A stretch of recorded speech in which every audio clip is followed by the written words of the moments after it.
Hello everybody, and welcome back to my channel. My name is Rux. I'm a Western tropical astrologer, and today we are going to be diving into your July monthly horoscopes. What a month July is. You might have heard, you might have read that there are two major events coming up in July from an astrological perspective: Venus retrograde and the nodal axis moving from Taurus, Scorpio into Aries, Libra.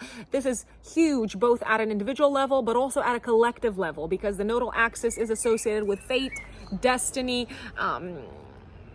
It is very much associated with karma and the process of karmic evolution, you could say.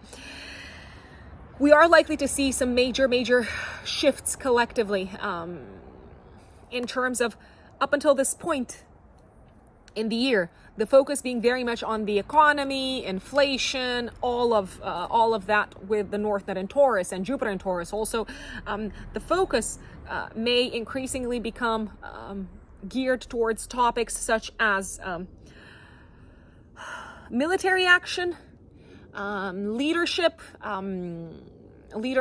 in terms of countries, entrepreneurship, businesses, diplomatic relationships also, because let's not forget that the South Node is moving into Libra. Libra is the sign of diplomacy and politics. Libra is a very political sign. We are likely to see over the next year and a half the dissolution of some political alliances, and probably more and more kind of like countries and communities like saying, no, this is what's important for us, and we are going to chart our own path. I'd say Venus retrograde. This is going to start on the 22nd of July until the 4th of September. This is happening in Leo. The last time when it happened in Leo was 8 years ago, from the 25th of July 2015 until the 6th of September 2015. So we are likely to see some similar themes coming up back into our lives. With Venus retrograde, especially in Leo, I feel like we may reevaluate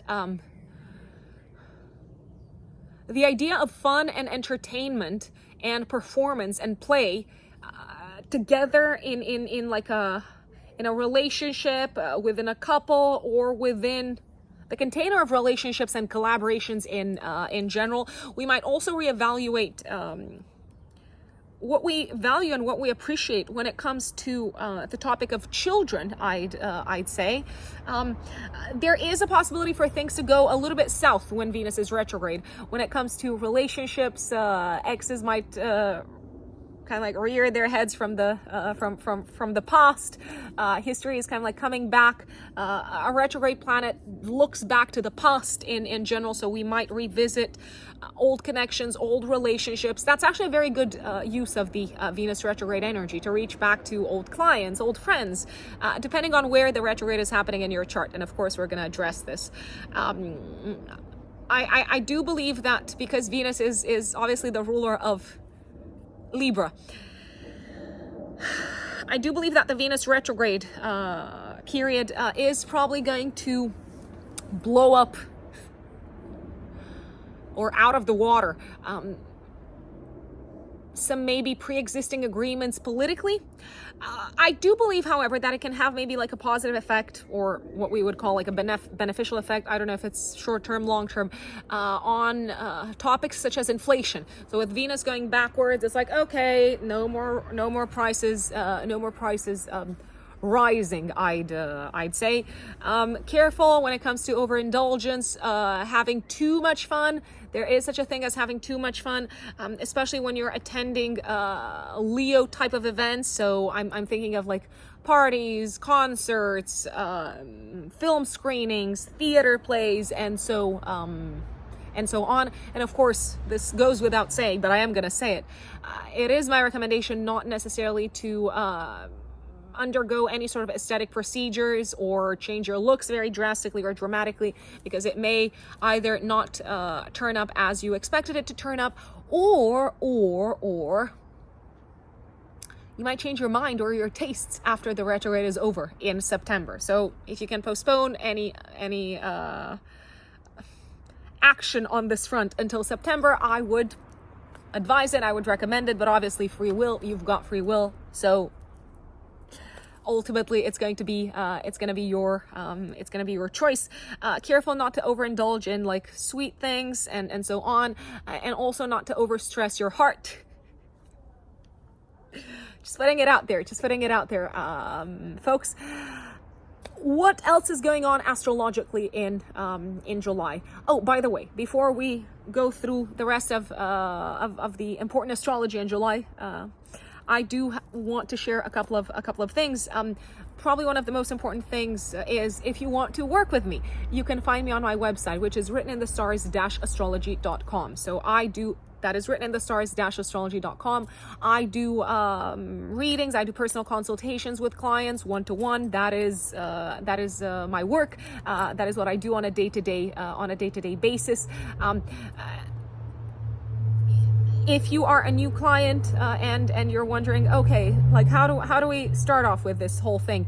I generally recommend starting off with the analysis of the natal chart. So we can analyze, we can dig into your natal chart, natal themes. The natal chart is what we call the natal promise. It is a reflection of our inner world and outer world, as within, so without, as above, so below. It's incredibly helpful when it comes to understanding yourself better. So for self-awareness, understanding life themes, patterns, challenges, skills, your soul's intentions, your karmic evolutionary path. Everything starts with the natal chart. Now, if you have had your natal chart analyzed in the past, we can certainly look at the year ahead, at the unfolding of the next important period of your life, what life chapter you're in, how you can utilize, how you can squeeze it fully, how you can utilize its potential fully, or when you are likely to experience significant timings. For instance, I know a lot of people are interested in the evolution of their relationship sector. When are they likely to meet someone, or when are they likely to change their job? Of course, you have free will in these matters. So astrologically, we are going to be able to pinpoint peak times, but it's going to be up to you also to say yes to the job, for instance. That goes without saying. Astrology does not take away our free will, which is why it does not predict exact concrete material manifestation. It is only archetypally and symbolically predictive. And I know sometimes I repeat this a little bit too much, but it is worth reiterating. Even when I do general horoscopes, I give examples, but my recommendation is to take away the energy of what I'm describing rather than getting hung up on a specific example. It's almost as if you were to ask any astrologer, not just me, to predict what you're going to wear tomorrow. Who knows what you're going to wear tomorrow? And is it really that important? Astrology is concerned with meaning and the big picture many, many times. So once again, if you want to work with me, you can find me on my website, written in the stars-astrology.com. If you're a first-time client, you can go straight to the 1 hour, 15 minutes consultation. And if you are an existing client, you have 2 additional options, which is the year ahead forecast and the 30 minutes follow-up consultation. They both have preferential rates for existing clients. And when I am filming this, I am taking bookings for the second half of July. Probably by the time I post this, I will be taking bookings for the last week of July and the beginning of August, folks. Also, if you would like to support my work, the free content that I create for YouTube, if this is helpful, useful, interesting, insightful, entertaining, you can hit the thanks button underneath the video on YouTube, and you can make a donation to show your support and to really show that it's a very important validation and reassurance for me that what I do here actually is useful to people, is of service to people. So I would definitely appreciate you hitting the thanks button. Going back to the astrology of July. So we've talked about 2 of the major events of July, big astrological events. Let's go back to the beginning of the month. 1st of July, the Sun will conjunct Mercury in Cancer, and it will sextile Jupiter in Taurus. Very productive conversations around financial matters, but also matters connected with building a more solid, stable home foundation. 2nd of July, Venus will square Uranus and Taurus. Disruptive events romantically, and maybe also at social events, especially events that are supposed to be fun. 3rd of July, full moon in Capricorn, active 3 days before, 3 days after. This is very nicely aspected to Jupiter and to Saturn. I feel like this is the completion of an important project that took a long time to achieve and maybe required a lot of commitment, discipline, and so on. You can look back at the new moon happening that happened in Capricorn last year on the 23rd of December. My lovelies, I know some of you will not resonate with me calling you my lovelies, but I hope some of you will. Look back at the new moon in Capricorn on the 23rd of December of last year, because this full moon is bringing things to a culminating point, especially themes that showed up last year around the time of the new moon. 9th of July, Mercury trines Neptune. Oh God, this is so beautiful. I feel like this is a time when we are kind of like swept off our feet by a conversation with a special someone. We feel inspired by, I don't know, God, divinity, a higher power to write something, to share something. Very, very important day for creative inspiration that is manifested via words, I'd say. It can also be a great day to lose yourself in a good book. 10th of July until the 27th of August, Mars goes into Virgo. Okay. Action planet into Virgo is like fixer mode. It's like the engineer. It's like, yeah, let's tweak this. Let's kind of like fix this. It might also get quite conflictual and quite hung up on the small stuff. So careful not to go into conflicts over like tiny little things. They do say that the devil is in the details. So sometimes maybe it's not worth letting the devil tempt you. And if there are any issues that you are noticing and they kind of like irritate you, I would recommend using this energy to also come up with solutions. 10th of July, Mercury will oppose Pluto. So really kind of like buried information is likely to come to the surface. 11th of July, Mercury goes into Leo until the 28th of July, when it goes into Virgo until the beginning of October. So Mercury is going to be in Virgo for quite some time, because it's also going to be retrograde end of August, beginning of September. 12th of July, the Sun will square Chiron. A big kind of like shining light is placed onto our wounds and maybe fears and insecurities coming from family and childhood around asserting ourselves, very likely. 17th of July, new moon in Cancer. This is really nicely aspected to Neptune, but in opposition to Pluto. So whatever you're starting off around the time of this new moon, and there could be news connected with maybe like family or property or something like that. It might require a significant kind of like transformation on a certain level. So something may need to metaphorically die, I'd say. 20th of July, really quite a challenging day because Mars opposes Saturn. So if you're trying to get the work done, you might be feeling very blocked or frustrated. Energy levels are very, very low. Careful when it comes to athletic or kind of like, yeah. Careful when it comes to athletic activities and working out, because you do not want to break a leg, God forbid, or I know that's what you say when you wish someone good luck. You don't want to like sprain your ankle or something like that. It's definitely not worth it. It is maybe like a much better day to rest, to chill, to relax. 23rd of July, the Sun goes into Leo for the next month, and also Mercury squares Uranus. Someone might have like really contrarian kind of like opinions and try to like shove them down your throat on this day. And 27th of July, Mercury conjuncts Venus. The conversations are definitely going on around the area of relationships, and everyone's kind of like wanting to feel like special and loved and seen and appreciated, but they may not have felt like that up until this point, so they might point that out to you. And that is, in a nutshell, the astrology of July. Of course, we're going to go into the updates for each of the 12 zodiac signs. Please remember, these horoscopes, the ones that I put out, are built with the rising sign in mind, with the ascendant in mind, not necessarily with the sun sign. So my major recommendation, if you don't know your rising sign, is to find out your date, time, and place of birth. You probably know your date and place of birth, but maybe also to find out the time, and to use one of the free online natal chart generators to generate your natal chart. I use astro.com or astroseek. You can use alabi.com/free chart as well. And to find out your rising sign and to follow along, to follow these general horoscopes from a rising sign perspective, because that's where you may feel like you resonate the most. They are built with the rising sign in mind. My dear Aries, Aries suns and Aries risings, what does July have in store for you? It is a very exciting month. It is a very fun month. Sometimes maybe there's a little bit too much fun to be had, Aries, if there is such a thing. I do believe there is such a thing.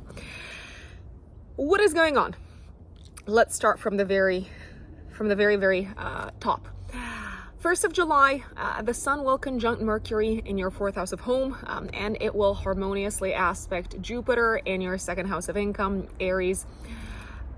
I feel like you're getting together with family, maybe celebrating something, maybe hosting them at home around this time, around the 1st of July, maybe also the day before, the day after. You could also be spending money on something nice for the home, or another possibility is that you could be planning to travel to see family, or maybe you're planning a trip together with the family. A beautiful day that is in some shape or form connected with your family and your home life, my dear Aries. Now, on the 2nd of July, Venus in Leo in your 5th house of fun and enjoyment and children will tensely aspect Uranus in Taurus in your 2nd house of income. I do see the possibility of an unexpected expense here, or maybe the possibility of an expense that is a little bit larger than you thought it would be. Connected with children, very possibly. Also maybe connected with a party or a celebration of some sorts. I do also see the possibility of some sudden developments when it comes to your romantic life.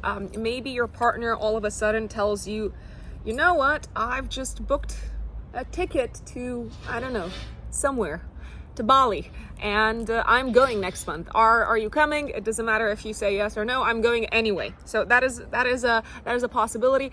Quite a disruptive energy romantically is in the air on this day, on the 2nd of July. Aries, you might also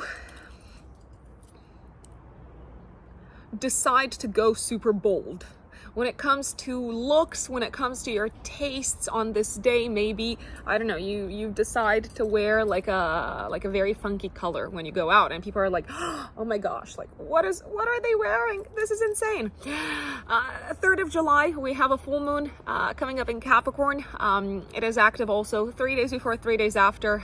This full moon in Capricorn is activating your 10th house of career and your 4th house of home and family.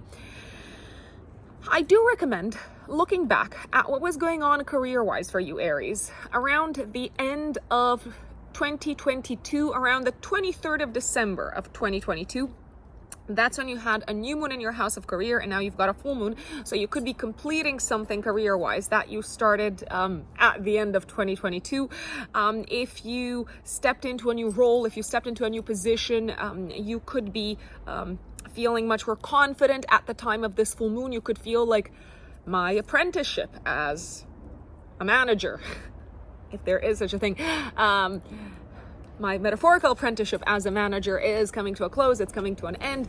You might have something to present to your team around this time. You might have something to present to a boss around this time. I do believe that it is a full moon that's likely to bring a successful completion of something career-wise. So I don't know, I'm going to give you an example. If you're waiting to hear back from a potential employer, if you applied for a job or something like that, and especially something that puts you higher up the ladder, you are very likely to get a yes. You are very likely to get the green light from them. The full moon is very nicely aspected to Jupiter in your 2nd house of income and self-worth, and to Saturn in your 12th house. This is interesting. So if you are accepting a new role, a new position, it is probably going to pay better. very likely. If you're saying goodbye to an existing position, which is also possible, it's probably because you've got something on the side that's paying you better. I repeat, if you are completing something at work and you've got a lot of visibility, you've got a lot of exposure, people are watching you, they're saying, what did this person do with this project? It feels like you're very happy with the way things have ended, and your sense of self-worth and self-esteem is going up. You could also travel around this time for work, my dear Aries. This could also be a time when you could be making an announcement regarding something that's been happening in your home life and private life, and you could be sharing that with the world. But again, in general, it does feel like it is quite an auspicious full moon, if you ask me. On the 9th of July, Mercury will harmoniously aspect Neptune in your 12th house. It feels like this is a day to have a very soothing conversation, interaction with a family member, to maybe talk about something that was difficult to talk about in the past, but now it feels like, I'm ready to open up. I'm ready to say what I wanted to say a while ago. I'd also say that this could be a very, very good day to maybe work from home and maybe also take care of stuff around the house that requires the use of your imagination. So I don't know, if you were planning to do some painting, it would be a great day to do that. Now on the 10th of July, Mars, your chart ruler, goes into Virgo in your 6th house. This is a transit that's going to last all the way until the 27th of August. What is that telling us? It's telling us, Aries, that you are going to be very, very, very motivated to get the job done at work. So you may feel very kind of like energized when it comes to professional matters, when it comes to getting things off your to-do list. You might even be a little bit in a rush to get things done at work. So you're kind of like, oh, go. It does feel like you're putting a lot of your energy and a lot of your motivation and stamina and initiative is going towards work-related matters.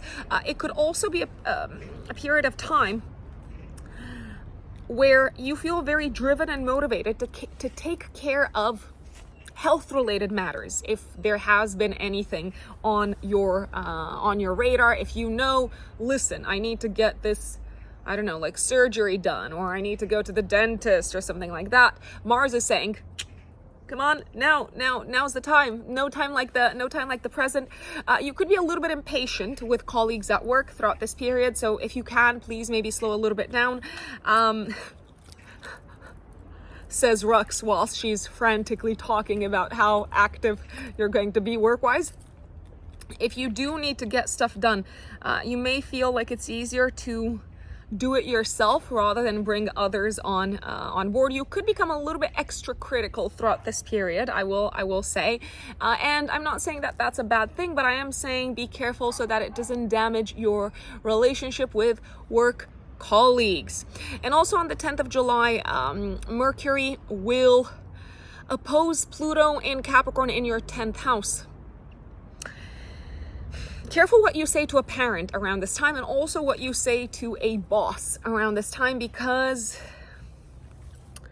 they might be tempted to show off in terms of like authority. So they could be triggered by something that you say, and they might be tempted to kind of like overpower you. I dare say. You could also find out something that you did not know about your boss around this time, or maybe about your company, and you could feel like, I wish I had known this, because this changes things a little bit. 11th of July, Mercury goes into Leo in your 5th house. So for the next roughly like 3 weeks or so, it does feel like you've got a lot of creative ideas that you can use in your day-to-day work. You're feeling very creatively inspired, especially when it comes to work related matters. 12th of July, the sun will square Chiron in your first house. It does feel like a family member puts a little bit the spotlight on one of your wounds, on what makes you feel a little bit like you are the outsider, like you don't belong in some shape or form. And on the 17th of July, we're going to have a new moon in Cancer in your 4th house of home and family, trining Neptune in your 12th house, and in opposition to Pluto in your 10th house of career. So a new beginning, home and family wise. Some of you could be moving into a new home. Some of you could be hearing news connected with family members. It does feel like intuitively you know that this is good for you, this piece of news or this development work-wise, but at the same time, whatever is happening at home seems to like really alter your career path, your professional path. It may feel like, okay, this is the point of no return. I gotta tell this to my boss. I gotta tell them that I'm moving, that I'm relocating. I gotta tell them that, I don't know, you're having a baby or something like that. And it changes everything. So you're probably very aware of the fact that your professional life will not continue in the same direction, if you ask me. Very, very, very important event, astrological event, is happening on the 18th of July until January of 2025, my dear Aries. And I'm going to do a separate video about this also. The North Node, the transiting North Node, the true North Node, not the mean one, so not the average calculated one, but the actual like true North Node in the sky, will enter Aries. This hasn't happened in 18 years and a half. The last time when the North Node transited Aries was between December 2004 until June 2006. And the South Node obviously moves into Libra because the North Node, South Node works as an axis. Major life-altering chapter for you, my dear Aries, for the next year and a half, from the 18th of July until January of 2025. What is going on? You are basically turning into a new person. So you are probably going to experience a tremendous sense of growth, of expansion, of developing yourself in a new direction, in a direction that is aligned with your fate and with your destiny in some shape or form, because the nodal axis is connected with fate and destiny. The time is to focus on you, to grow yourself, to nourish yourself, to develop yourself, to step into a new sense of self, to ask yourselves, Aries, who do I want to become? Who am I turning into? The South Node going into Libra says that relationships are probably taking a little bit of they're being placed on the back burner in some shape or form. You could say that doesn't mean that you will bring relationships to an end, but it may feel like you need to focus on you need to focus on your body, you need to focus on your own self-growth and self-development. The time is for you to expand as an individual, I want to say. Again, on the relationship front, over the next year and a half, it could feel indeed like some relationships maybe are not as like prominent or as important. It could also feel like, again, the nodal axis is connected with fate and destiny, that over the next year and a half, people maybe from your past, maybe even past lives, are coming back into your life. 20th of July, Mars will oppose Saturn in the 12th house. I do feel like this is a day of frustration in terms of getting the job done at work. You could be feeling drained, you could be feeling depleted, you could be feeling like you're hitting a wall work-wise. So my recommendation is to rest, to chill, to sit back, to take a step back if you can, to maybe even take the day off if you can. I realize it's not possible for everyone, but careful. So very, very careful not to like push yourself too hard on this day, because there is a possibility that you could injure yourself. So I'm thinking if you're going to the gym, my recommendation is to do something like really like chill on this day if you can, and if you can take the day off, even better, because the sun in your house of home will harmoniously aspect Neptune. So this is a day to daydream if that is possible. And on the 22nd of July, Venus goes retrograde, my lovely Aries, in your 5th house until the 4th of September. It does feel like you may need to kind of like reevaluate your romantic relationship sector. There is a possibility that throughout this period, people from the past could come back into your life, people who you have been involved with romantically, or people who you've had a thing for romantically. It may feel like whatever you had planned with partners needs to be re-examined, especially celebrations, parties, traveling, maybe, I want to say. Also, whatever expenses you had planned for fun or like children related purposes, my lovely Aries, you might need to like take a step back and ask yourselves, is this a good idea? Is this a good idea for me to like spend money on this? I wouldn't recommend getting anything Venusian done throughout this period. So no changes of like, I don't know, like hair color, no, if possible, maybe no new clothes. I'm just putting it out there. And if you do have stuff planned that is fun and celebratory with your partner, there is a possibility that some people may not be able to make it, or you might need to like revisit budgets and things of this nature throughout this period.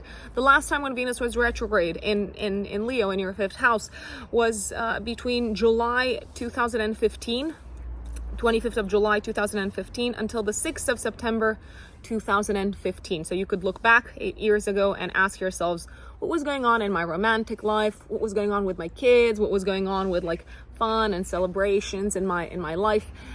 Did I encounter any sort of like challenges? Did I need to like revisit certain aspects of my life in these particular sectors? Possibly.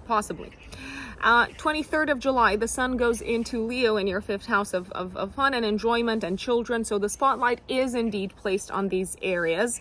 But also on the same day, Mercury will square Uranus in your 2nd house. Again, it feels like something needs to be thought out better or rehashed when it comes to expenses for your kids or for your passions, for your hobbies, for what brings you a sense of like joy and fun and entertainment. I do believe there is also a possibility that you may need to maybe reschedule something fun for health related purposes. Maybe you're not feeling very well on this date. There is a possibility. And on the 28th of July, Mercury goes into Virgo in your 6th house. And this is actually making work and health a lot easier and smoother, because Mercury in Virgo is in domicile, and it's kind of like calming down or offering solutions to that Mars that is transiting your 6th house. Mercury is going to stay in Virgo all the way until, it's going to actually go retrograde in Virgo. It's going to stay in Virgo in your house of work and health until the 5th of October. Yes. Am I correct? Until the 4th of October, my apologies. So now you know. And that is Aries. Now, my dear Taurians, Taurus suns and Taurus risings, let's talk about July for you. What does July have in store for you? Please, I do want to apologize in advance. I know that I'm filming outside and there could be noises sometimes, but I thought it's so nice outside. It's so beautiful. We might as well take advantage of it and just, feel like we are somewhere on the Mediterranean. You might hear my neighbors in the back, but I hope not. I hope it's going to be chilled. So, talking about chilled with you Taurians, because you get it. Taurus suns and Taurus risings. One of the most important, if you ask me, events of this month and of this summer actually is Venus going retrograde in Leo in your 4th house of home and family and living situation until the 4th of September. From the 22nd of July until the 4th of September. This is something that has happened also 8 years ago, from the 25th of July 2015 until the 6th of September 2015. What is this likely to bring? What sort of like energy is this Venus retrograde likely to bring to your attention? If you had agreed to, I don't know, move somewhere, kind of like take some sort of like specific steps when it comes to your home life, family life, and living situation, you may experience delays. Taurians, I do want to tell you this from the very, very beginning. If you were thinking of getting work done around the house, such as renovating, painting, stuff like that.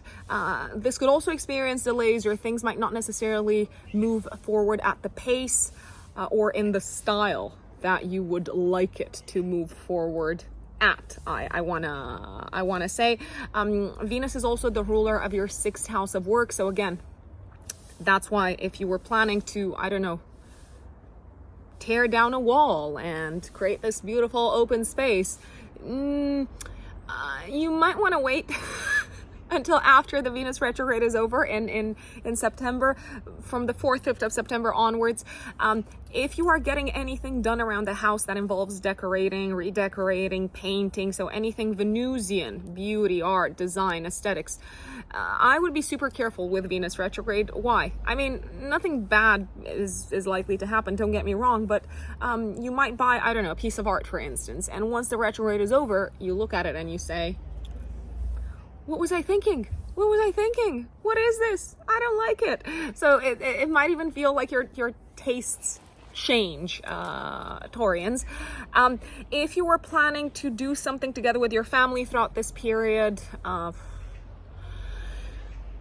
am thinking if you had maybe some sort of like project that you were thinking of working on together with your family, once again, it may not necessarily go forward as initially envisaged. I'd say you may need to like talk it out, you may need to reevaluate it, you may need to reschedule certain things.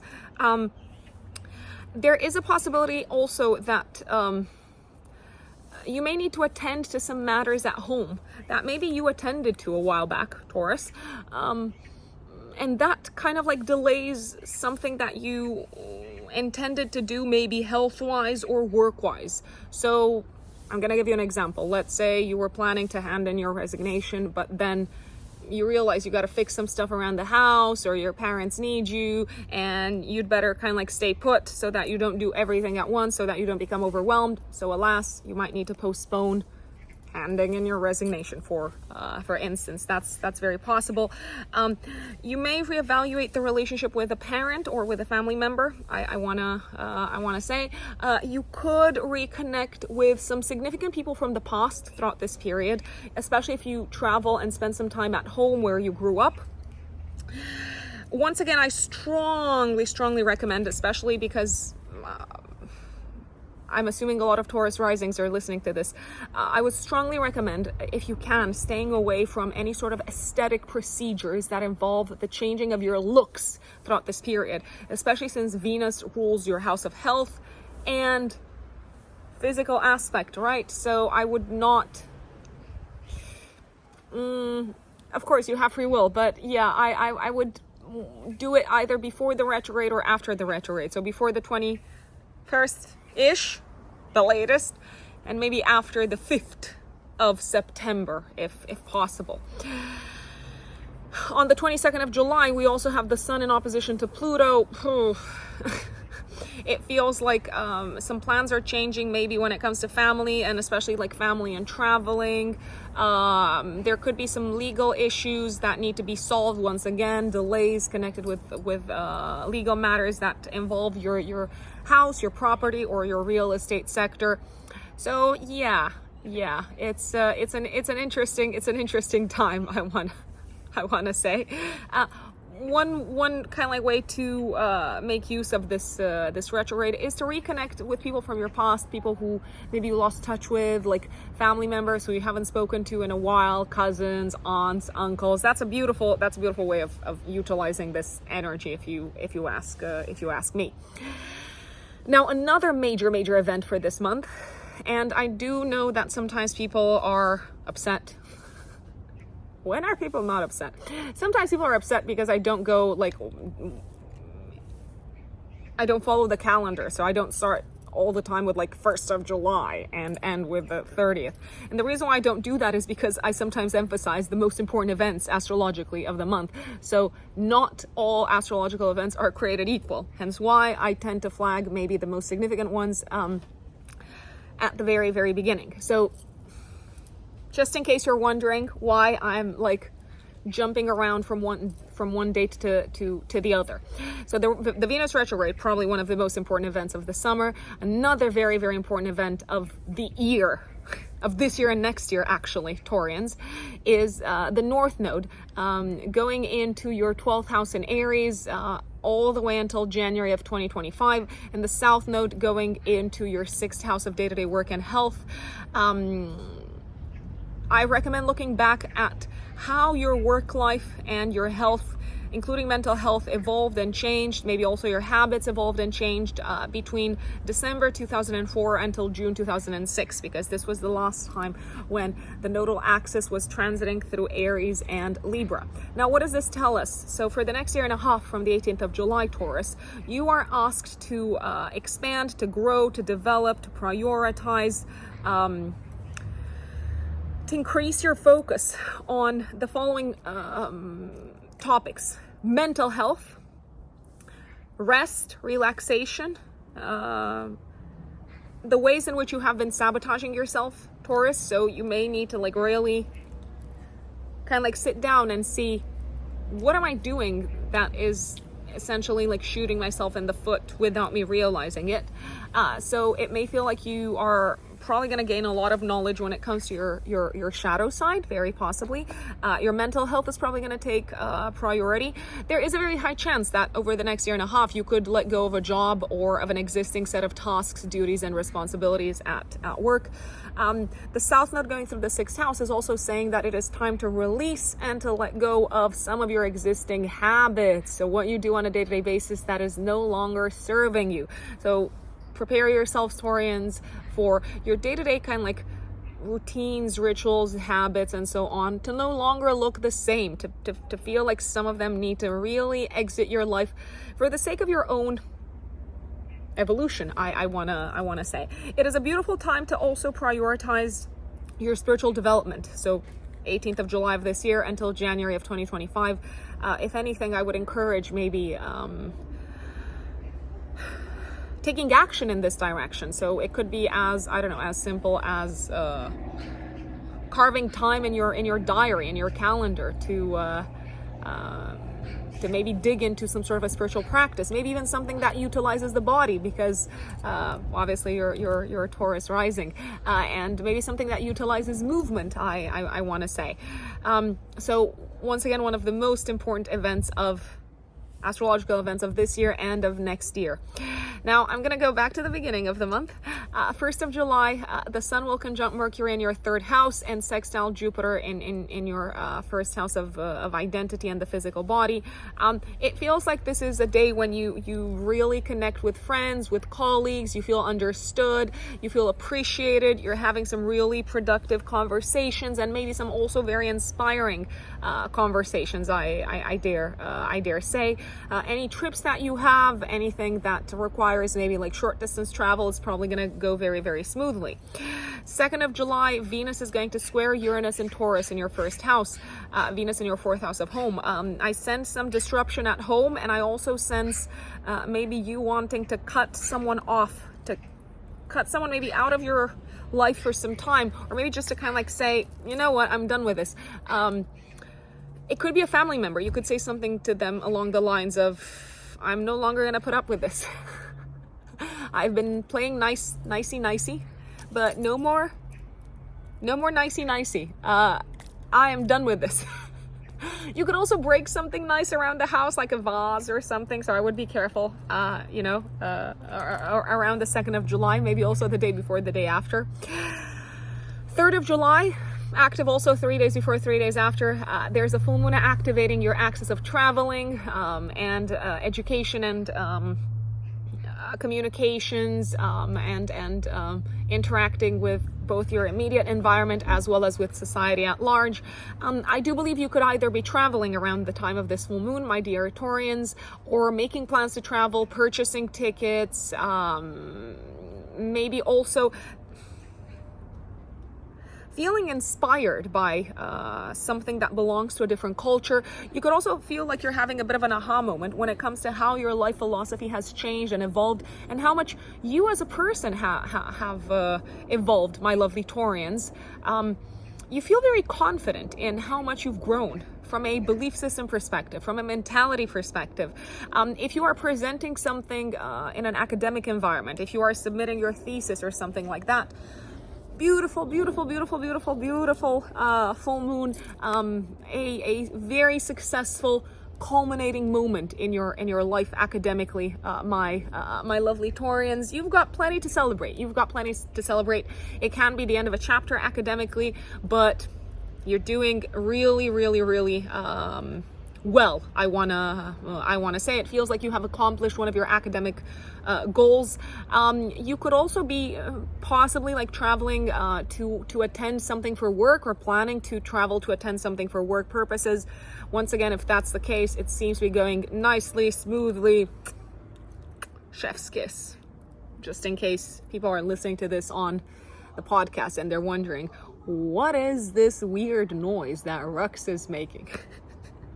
Now you know, folks. 9th of July, I like the fact that you seem to be very supported by your friends. You also seem to be inspired by them to follow your dreams, to follow your ideals, and it also feels like you're probably having a lot of fun if you're getting together with friends around this time.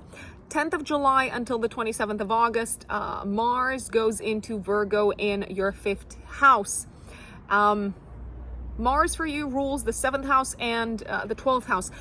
This can be a very, very romantic time, my dear Taurians. You can be very kind of like active romantically, going out on dates, doing kind of like fun stuff together with your partner. Now, fun stuff could also involve working out together with a romantic partner. You could be also putting a lot of energy into some sort of a creative project that requires collaboration with someone else. Now, there is a possibility that the other person might want to move faster than you like to move, so there could be a little bit of conflict, maybe some verbal conflict on the 10th of July. Or you could be feeling a little bit maybe criticized by them in terms of how you approach this creative project. If you have kids, then I would recommend maybe reminding yourselves that you're going to need a little bit of patience from the 10th of July until the 27th of August with them, maybe more patience than in general. And you normally have a lot of patience, Taurus, don't get me wrong, but they could be extra kind of like energetic and jumping around and prancing around and just kind of like not sitting still. 17th of July, active 3 days before, 3 days after, there's a new moon in your 3rd house in Cancer, very nicely aspecting Neptune, but in opposition to Pluto in your 9th house. What's the deal here? I feel like some of you could start to learn something together with a group of people, or you could start nurturing a relationship with a community, with an organization, but it could be something that is kind of like at the complete opposite pole of maybe the types of people or the types of organizations that you thought you resonated with, or that you thought you should be a part of. You could start learning something within a group type of setup that you're very passionate. What else is going on in July, Taurus? There's a few more important maybe dates to keep in mind, important astrological events. On the 20th of July, Mars will oppose Saturn in your 11th house. This feels like a day when your career gets in the way of fun, and especially maybe anything fun that you had planned with your kids or with a partner. You could also be feeling a little bit blocked, I want to say, in terms of creative self-expression, and maybe also in terms of enjoying like a fun physical activity. I wanna say, careful when it comes to fun physical activities, because you could stretch yourselves, my dear Taurians, and maybe I don't want to say suffer an injury, but maybe just feel like because you've pushed yourselves too hard, now you can't enjoy the activity at all, maybe for like a few days. I would take it easy, I would chill, I would enjoy conversations, I would also not try to get a lot done maybe on this day. Sometimes you just have to make peace with the fact that some things are outside of your control, Taurus. 23rd of July, the sun goes into Leo in your 4th house. So for the next month, the spotlight is placed on home matters, family matters, and so on. And Mercury will square Uranus on this day. Something could break at home something electronic, like an electronic device or like an appliance, and you might need to spend some money to fix it. Just putting it out there. 27th of July, Mercury will conjunct Venus. I feel like you're having some important conversations, financial conversations with family members about what to buy around the house, what to fix around the house, and so on. And from the 28th of July all the way until October, Taurus, Mercury goes into your 5th house.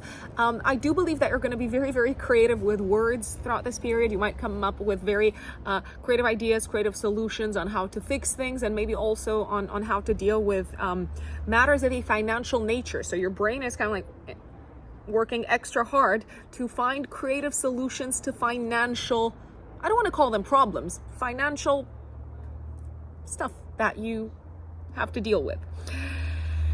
And that is Taurus. Now, if you are a Gemini sun or a Gemini rising, my lovely Geminis, what does July have in store for you? Well, let's start with two of the most important events of the month and of the year, actually. And one of them is actually very important also next year. So I'm going to jump into that straight away. On the 18th of July, until January of 2025, the North Node goes into Aries in your 11th house, and the South Node goes into Libra in your 5th house. Geminis, look back at how your goals for the future evolved, how you maybe accomplished targets, how you started collaborating with people, how you kind of like evolved in terms of friendships and connections. Look back at all of these topics between the following period, December 2004 until June 2006, because that's the last time when the transiting North Node was going through your 11th house. Now, the nodal axis is an axis of fate and destiny. It may feel like fated friendships start taking shape or start to become much more prominent in your life over the next year and a half, my dear Geminis. You could feel pulled to get more active, get more involved, take action, take the initiative when it comes to group type of matters, and maybe also when it comes to a community or an organization or a group of people that you are a part of in general. With the North Node in the 11th house, it is time to prioritize your goals for the future. It is time to prioritize your involvement with groups of people, your impact upon society, I want to say, and especially how you're making an impact together with others. I want to say it is time to muster up more courage when it comes to taking action in the direction of your hopes and dreams and plans for the future. At the same time, fun, enjoyment, entertainment, maybe even time spent with children, my lovely Geminis, could go on the back burner. So it may feel like you're spending possibly less time with your kids if you've got kids. Maybe they're now growing up and they don't need you as much. It might also feel like there's less time for just kind of like fun and play and so on. Over the next year and a half, you could actually release some old passions and hobbies, give up on them, or something like that. It's time to look into the future. There's also a possibility, Geminis, that over the next year and a half, people from your past might come back into your life, people who you've had a thing for romantically, or people who you have been involved with romantically in previous lifetimes, because the South Node is also associated with past lives. On the 22nd of July, all the way until the 4th of September, Venus goes retrograde in your 3rd house. Now, this is where relationships with siblings, colleagues, neighbors might go a little bit south. They might need to be reevaluated. So I would be careful what you say, how you speak, how you communicate with these people, especially. I would also recommend that you maybe get your car checked. Something might need to be fixed, or I'm thinking it could be something of an aesthetic kind of nature. Maybe you want to repaint the car or something like that. You may feel pulled to reach out to someone from your past romantically, that's a possibility, or someone from your past that you have been involved with could reach out to you, because Venus is also the ruler of your 5th house of romantic love. Venus is also the ruler of your 12th house, Gemini. So old thoughts that used to sabotage you could come back to your conscious attention. You might also feel inspired, I'm just gonna put it out there, to maybe like travel to some places where you spent some time a while back and where you felt like you could relax, like you could enjoy yourself. So kind of like going back to places, visiting places that you have visited in the past. It could be maybe sanctuaries or temples, or it could even be just like plain old spas. But you could feel drawn to kind of like spend a few days there throughout the Venus retrograde.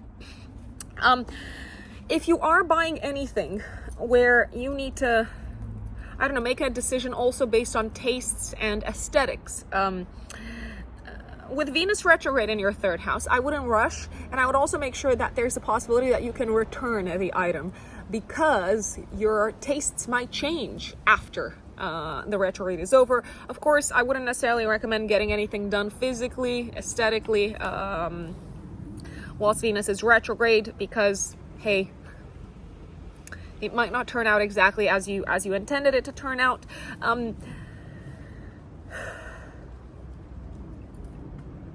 If you are planning to have some fun time together with neighbors, colleagues, or siblings, it can be a little bit too much. So careful not to kind of like lose yourselves in it, if I can put it this way, my dear Geminis. If you've got kids, your kids might need to redo some sort of like work for school. And there is a possibility that you might need to retake an exam throughout this period, or to rewrite something of a creative nature, Geminis. So just putting it out there. Going back to the beginning of the month, so I walked you through some of the most important events of July. Going back to the beginning of the month, on the 1st of July, the Sun will conjunct Mercury in your 2nd house of income, and sextile Jupiter in your 12th house. Good news around this time, my dear Geminis, of a financial nature, and I don't think you saw this coming. Your partner could also have something to, like a pleasant surprise that has a positive impact upon your finances. Your partner could have something to announce you around this time, and it could be your life partner, but it could also be a business partner. It feels like you've been making some money behind the scenes, and now it's starting to show, Geminis. On the 2nd of July, there could be an incident on the road that prevents you from getting to like a fun event, I don't know, like a night out or something like that. So I would allow for extra time. I would also be a little bit more flexible, because Venus will square Uranus around this time. 3rd of July, 3 days before, 3 days after, we've got a full moon in Capricorn activating your financial axis. It feels like something's paying off in terms of investments, very possibly. If you are looking to pay off your debts, to pay off your credit card, it feels like you've gotten the money. It feels like you're in a very good position. You seem to feel relieved to take care of a financial issue. You could also hear news of a bonus from work, very possibly, and all the hard work that you've been doing this year, and actually from the beginning of 2023, and maybe even the end of 2022, all the hard work that you've been doing career-wise is now paying off. If you ask me, you are receiving acknowledgement from a boss, from someone in a position of authority. So it is looking very, very good. 9th of July, Mercury will trine Neptune in Pisces in your 10th house. It feels like an opportunity to make more money just kind of like lands in your lap, and you could be recommended by a friend to a client. They could share stuff about your services or something of this nature. This could also be a time when you feel very, I'm gonna say, inspired to spend some money on your home. You could have like a vision, and you could be very swept away by it, I want to say. You could also be spending some money on like a spiritual activity together with a group of people. So maybe you're attending like a spiritual workshop or someone like that, or maybe an artistic workshop. That's also very, very possible. 10th of July, Mars goes into Virgo in your fourth house until the 27th of August. A lot of energy put towards the home, I want to say, throughout this period, Geminis. Mars also rules your 6th house of day-to-day work and your 11th house of plans for the future. So it feels like you have the stamina and the energy to maybe redo something around the house, repaint, put, I don't know, like new floors or something like that. Careful not to overdo things or not to try to do things very quickly, because things might fall apart, they might break. It's possible. I am seeing maybe an unexpected expense connected with your property sector around the 10th of July, actually. Just putting it out there. You could lose your patience quite quickly with family members whilst Mars transits your 4th house of home and family, my lovely Geminis. So remember that you could be a little bit more irritable than you normally are throughout this period. And it's not that people are trying to annoy you, it's just that you are a little bit more irritable than you are in general.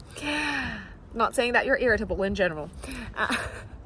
17th of July, active 3 days before, 3 days after, there's a new moon in your 2nd house of income. I see you starting to make money in a new way. I see you maybe approaching your budget in a new way. There is a possibility that your job is paying you more, or that you have an offer to work on something super creative that will pay you more.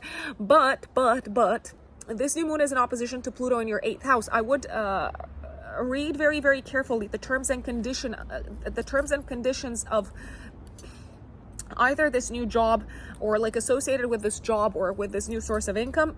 I would also make sure that you first clear out any outstanding debt. I would also look at whether there are any hidden clauses within any sort of like financial contracts that you're dealing with around this time. I do see you being a little bit burdened maybe by the payments that you have to make to someone else, like the bank, around this time. But if you let that get to you mentally, you might not be able to notice how nicely aspected you are to start making more money around this time, Geminis. And you may even need to reevaluate your budget and get rid of some expenses that were just kind of like draining your bank account around this time, at this point in time. 20th of July, Mars will oppose Saturn in your 10th house. It feels like you want to get a lot done on this day at home, but for whatever reason, you can't move forward. Maybe a parent says, no, you got to stop. You got to take care of this thing instead. Or it could feel like your career is demanding a lot more attention from you around this time. I would recommend maybe telling parents to kind of like slow down around this date, around the 20th of July, because if they try to push themselves too hard, something could crack, something could break. I wanna say, this could also be a time when maybe you had planned something nice at home together with friends, and your career is, again, asking for your boss, your career is demanding attention. They're saying, no, but you got to finish this. And there's no other way around it. If you do need to do anything for work, I would kind of like tap into your imagination, because you seem to kind of like be able to like solve whatever needs to get solved very easily. You have creative ideas, your mind is flowing intuitively, you know what needs to get done, but it could be quite a frustrating day in which you feel like you're not making progress in the direction that you would like to make progress in. 23rd of July, Mercury will square Uranus in the 12th house. Again, I see some possible disruption on the road, and maybe like a delivery being misplaced, or a delivery not getting to you in time, or maybe something kind of like not functioning properly with your car. So if you do need to get somewhere, I recommend having a backup plan. The sun will go into your 3rd house, so the spotlight is going to be on short distance travel, connections, neighbors, selling, buying for the next month. 28th of July until the beginning of October, actually, Mercury goes in your 4th house, and it starts to kind of give you mentally like really good ideas on how to fix problems around the house, on how to take care of matters connected with property and real estate. Your mind is very sharp. It works like the mind of an engineer, and you have kind of like this almost like technical ability to see what needs to be fixed, what needs to be improved, and what the way forward is, my lovely Geminis. My lovely Cancerians, Cancer suns and Cancer risings. What does July have in store for us? Because I am a Cancer rising too, in case you are here for the very first time and you haven't heard me brag about this in the past. Two of the most important events of this month are actually very important in 2023 in general, and one of the astrological events that starts to take shape this month is very important. It's very significant also for 2024. Venus retrograde. Let's start with a Venus retrograde. From the 22nd of July until the 4th of September, Venus is going to be retrograde in your 2nd house, my dear Cancerians. Careful what you spend your money on, and careful not to go overboard on nice shiny things, not to overspend on stuff that looks nice, that you're like, oh yes, this is perfect for the house. Oh, I like this vase. I like this, painting, this drawing, this poster, and then you realize, hey, I don't like it that much when the retrograde is over. You may need to spend money again on the house, on something that has to do with decorations, the way your house looks, the aesthetic of the house, maybe on something that you have spent money in the past on, but now you're like, I don't like this color anymore. I would be very careful when it comes to making huge changes, especially around the house, Cancerians. When it comes to making huge changes aesthetically, because you could change your mind after the retrograde is over. So it's a good time to reevaluate what your maybe home looks like aesthetically. But I wouldn't necessarily commit to, like painting all the walls black, for instance. Not that you would, but just putting it out there. You might also need to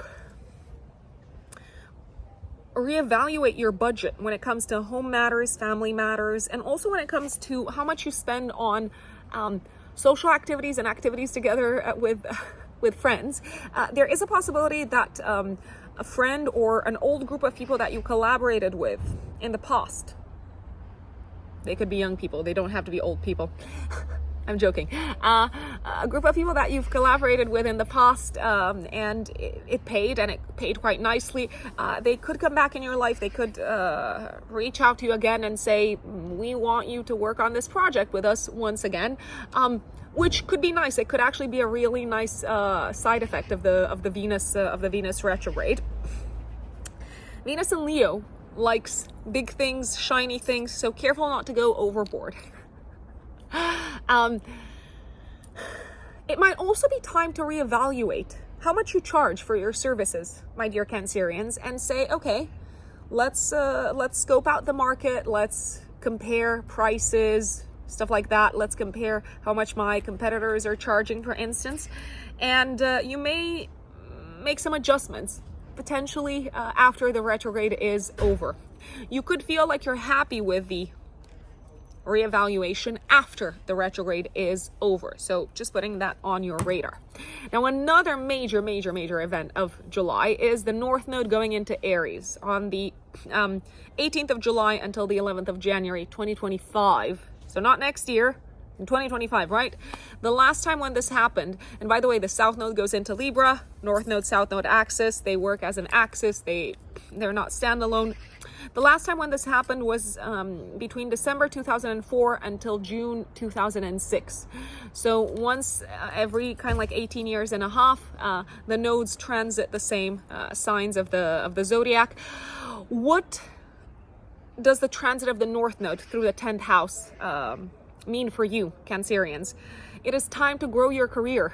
You may experience fated events, fated developments, fated encounters. You may feel pushed by life to take risks, to take chances, to grow in a new direction career-wise. You could connect with very important people professionally, very important mentors, bosses. It could feel like a whole new world is opening up for you career-wise. It is time to grow your career and to expand your career, and the universe is helping you.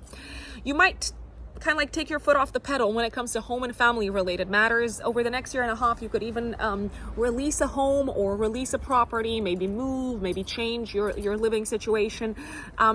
Your parents could maybe need you to like help them selflessly with something. So there is a possibility that one of the parents maybe is going through a little bit more of a downtime. I wanna say it doesn't necessarily have to be health wise. It could be financially, possibly. It is a possibility. The growth is happening in your professional sector. The release and the kind of like letting go is happening in the area of home and family life. I wanna say, Cancerians. Let's go back to the beginning of the month, because we have addressed two of the most important events of July. 1st of July, the Sun will conjunct Mercury in your first house and sextile Jupiter in the 11th house. If you have a presentation to make to a group of people, chef's kiss, beautiful, fabulous, fantastic. You are so persuasive. You come across as so knowledgeable, and you've got a way with words, and you find the right words to convey big ideas to this group of people, maybe a group of people that you're actually working with. You may also feel very inspired by your friends on this day, and possibly also very appreciated. 2nd of July, careful not to overspend with friends, or when you're going out, when you're having fun, when you're socializing. It is a possibility that you could spend too much, or the bill could cost more than you thought it would cost. So I would keep an eye on it. 3rd of July, 3 days before, 3 days after, there is a full moon activating your first house, 7th house axis. I feel like this is a culminating point for you relationship wise. If you are in a relationship, you could take the relationship to the next level. If you're single, you could connect with someone that feels very important, very significant for you. You could also seal the deal on some sort of a business partnership, a business collaboration. And it seems to be something that is really helping you grow work-wise in the future. It's pushing you in the direction of your dreams. You might also have something to celebrate together with your partner. Something that maybe they have worked really hard for, something that they've pushed themselves really hard for, and now they're sharing the news that this work project, or this thing that took them so much time, it could be something of an academic nature, it's done. They're happy with it. It's turned out really, really well. You could also sign a contract together with a partner. So I'm thinking maybe like a mortgage or something of this type. In any way, it feels like you are stepping into the future together with your partner, and you're very happy about it, my lovely Cancerians. 9th of July, Mercury trines Neptune in your 9th house. You're dreaming about holiday. You're dreaming about vacation. You're dreaming about foreign lands, foreign countries, and you also seem to feel very inspired in finding the right words to convey maybe like a spiritual idea, or an idea that has something to do with your life philosophy and with your belief system, my lovely Cancerians. Good news, really, really good news connected with studies around this time, but maybe also good news coming from abroad, I want to say. 10th of July until the 27th of August, Mars goes into your 3rd house in Virgo. A lot of phone calls to make, a lot of stuff to write, a lot of like people to reach out to connect with, a lot of comings and goings when it comes to your career. Careful, because you could be particularly irritable when it comes to interactions with colleagues, neighbors, or siblings throughout this period. Careful not to rush too much on the road, because you could, especially I want to say, on the 10th of August, and maybe also on the 20th of, my apologies, on the 10th of July, so literally when Mars goes into Virgo, and on the 20th of July. On the 20th of July, Mars will oppose Saturn. So if you are rushing, you could just feel like you're hitting a bit of a wall, metaphorically speaking. You might not get anywhere. You might just end up feeling super, super frustrated. There could be a sense of something outside of your control blocking you on the 20th of July from getting where you want to get to. So I would just kind of like breathe and say, listen, I know some things are outside of my immediate control, because they are. Something could be wrong with your car on the 20th of July as well. I wouldn't drive too fast in case something is indeed wrong, and in case it does need to get replaced. I would slow down on the 20th of July, my lovely Cancerians. 12th of July, the sun will square Chiron in your 10th house. It feels like you're becoming a little bit aware of how you're such a maverick in your professional field, and you could be feeling also a little bit like the outsider, I want to say, in terms of what you're doing next professionally. Maybe it feels like other people don't get it. Maybe it feels like other people aren't like really validating you or giving you reassurance. It could be a parent that does that when it comes to your plans career-wise. That doesn't mean that you're not going to be successful. It just means that some people don't get it. Just putting it out there. 17th of July, new moon in your first house. You're starting to grow in a new direction. You're developing yourself in a new direction. The spotlight is on you. Who are you turning into, my lovely Cancerians? You could also start treating your physical body a little bit differently, I want to say. It feels like you're having a bit of an epiphany when it comes to your relationship with your physical body, my dear Cancerians. You could start valuing and appreciating the body more, and maybe also appreciating the value of rest more. This new moon is in opposition to Pluto in your 7th house. It feels like you're becoming aware of some sort of a fear or some sort of an insecurity that maybe sabotaged your relationships in the past. And you might decide, I'm going to do things differently. I'm going to appreciate myself more. I'm going to be more relaxed when it comes to relationships. So just putting it out there.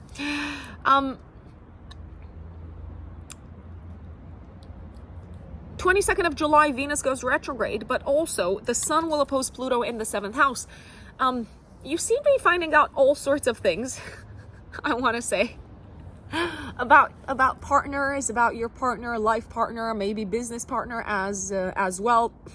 There could be a little bit of a power struggle on this day. You might realize that there are some aspects to your partnerships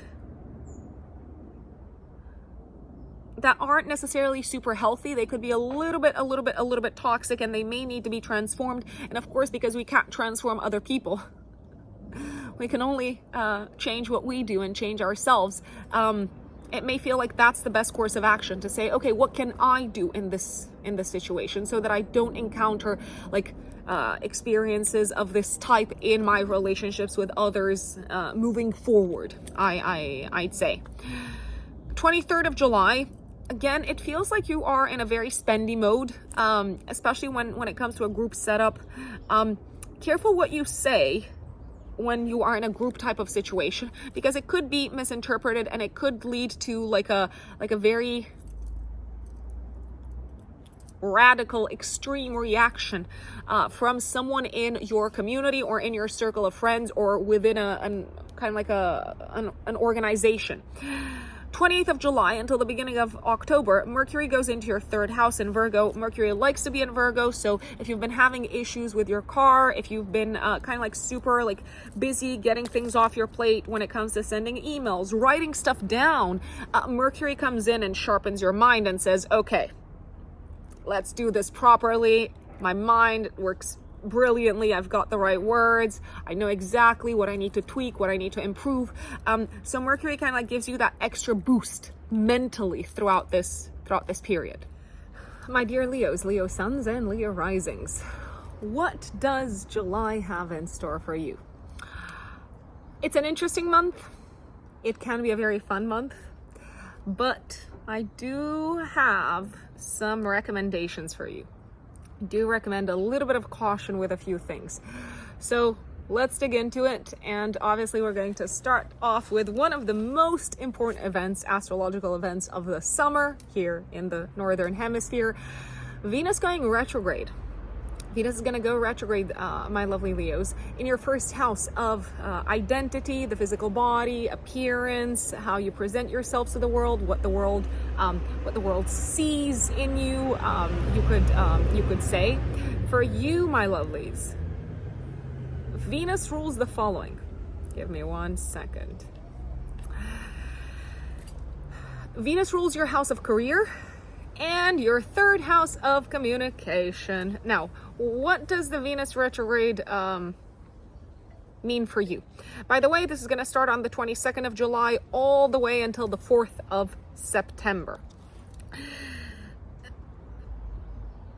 Venus retrograde might determine you to reevaluate your relationship with your physical body. You might kind of like look in the mirror and say, does this hairstyle suit me?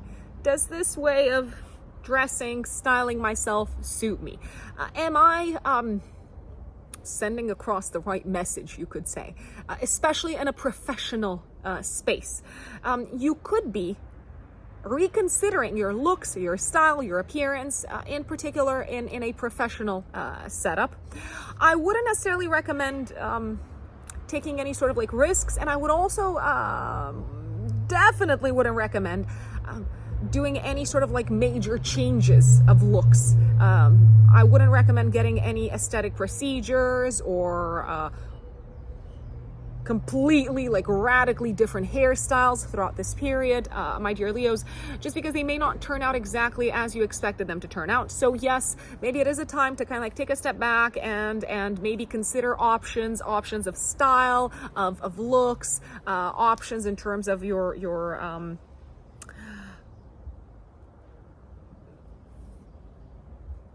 way of dressing yourself, I wanna say, but I wouldn't necessarily make radical readjustments throughout this period, because you might change your mind after the Venus retrograde is over.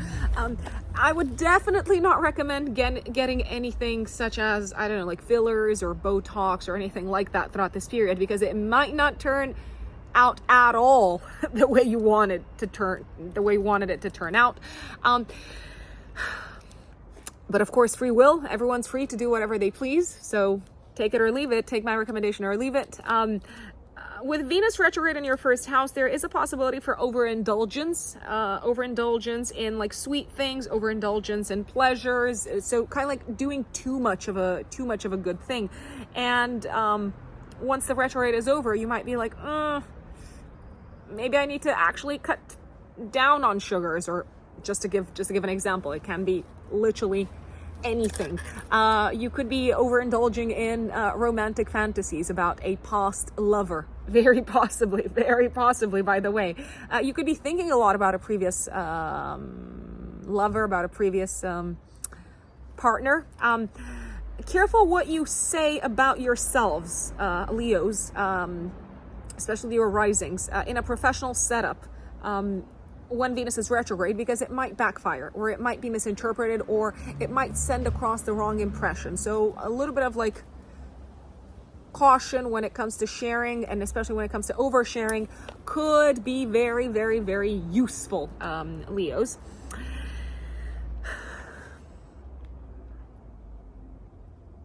There's also a possibility that you may feel like you want to go back to understanding more about your body and what your body needs in order to feel good. You might be revisiting your relationship with pleasure also. What is pleasure for you? What does pleasure symbolize for you? What feels good in the body, I wanna say. Now, another very important astrological event in July is the changing of the guards, guards, as I like to call it.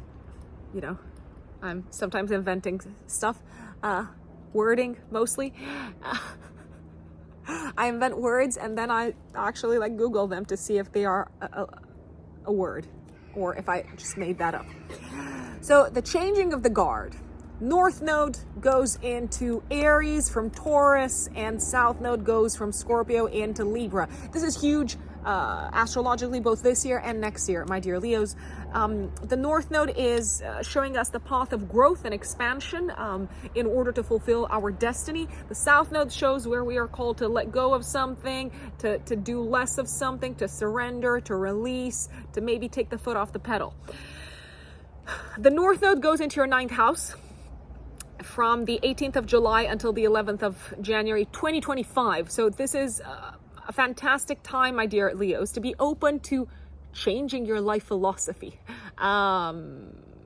shifting your perspective upon life. You may connect with fated teachers, mentors, gurus. You may experience growth from an academic perspective.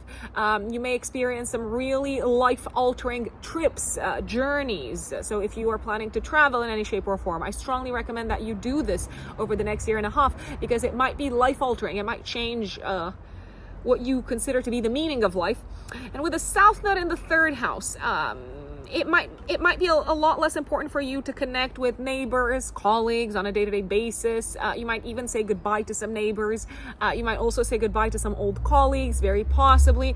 You might also say goodbye. You might release an old means of transportation, my dear Leos. So I'm thinking of a car. You might sell it. You might change your car over the next year and a half. It may feel like it's very easy for you over the next year and a half to connect with broad, kind of like philosophical concepts, maybe even spiritual concepts, but on a day-to-day basis in terms of communication, sometimes it might just feel like people just don't get you, or it might feel a little bit difficult for you to find the right words at the right time. Just putting it out there.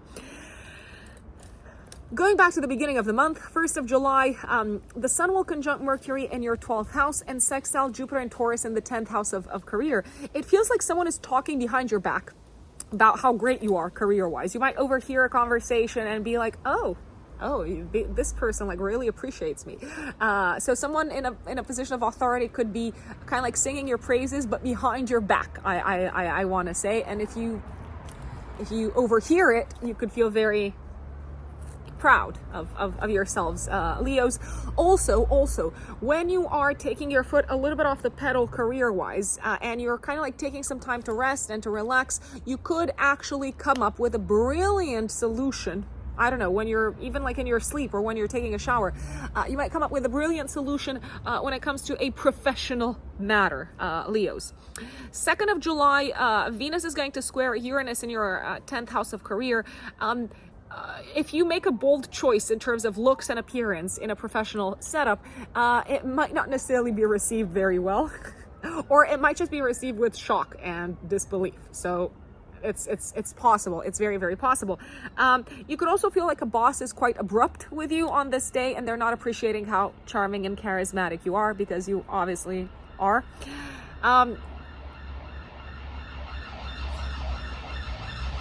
Give me 1 second. Perfect. So that's what happens when you film outside. Sometimes there's noises, but I do believe it's worth the background. It's worth all the green. Thank you for bearing with me. 3rd of July, 3 days before, 3 days after, you've got a full moon coming up in your house of service and day-to-day work, my dear Leos.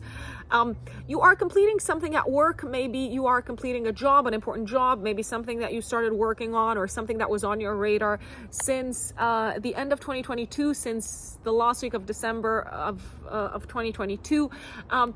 You could be handing in a project, you could be delivering on a project, and it does seem to be received very well by clients, colleagues, bosses. The full moon is super nicely aspected to Jupiter in your house of career.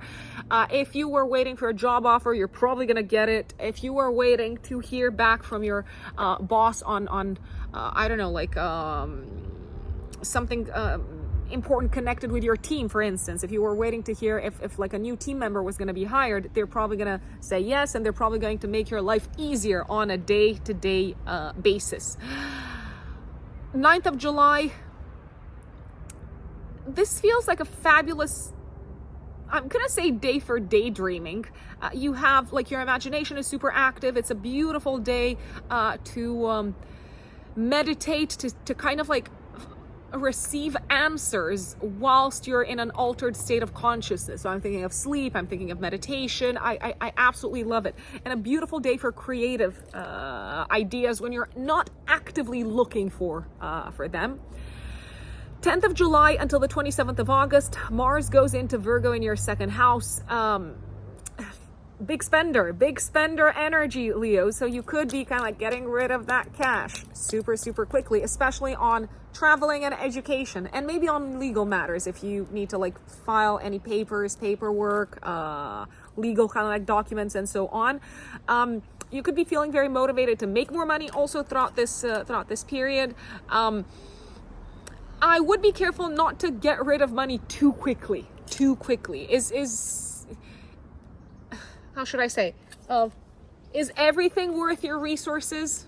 Maybe not. I mean, with Venus retrograde at the end of July, you might need to like reevaluate what is important to you and what is actually worth your money and time and resources. 17th of July, give or take 3 days before, 3 days after, we have a new moon in your 12th house. This feels like a time when you are approaching your mental health maybe differently. It can be a time when you decide to maybe like rest more, to maybe create more space for relaxation in your life. Saying that, this could be a time when you are also maybe a little bit forced to rest more, because there is a possibility that around the time of this new moon, you might not necessarily be feeling like super strong physically. I wanna say this could also be a time when you realize that there's probably going to be less for you to do on a day-to-day basis at work, because the structure of the team is changing, the structure of your job is changing. So that's all very, very, very possible. If you are experiencing any health issues, I would strongly recommend taking your foot off the pedal. I think I said this 10 times today. Please forgive me. And making sure that you get plenty of sleep and plenty of rest, because that might be what is necessary to feel better. 20th of July, you do seem to feel a little bit maybe frustrated with how things are going financially. Maybe you wanted to kind of like spend more money, but you have you have a partner that is saying, no, we got to cut our expenses because we have this goal together, and so on. If you were hoping to get, I don't know, like a loan or like a mortgage or like a higher overdraft on your card, you might get denied on this day. It's very possible.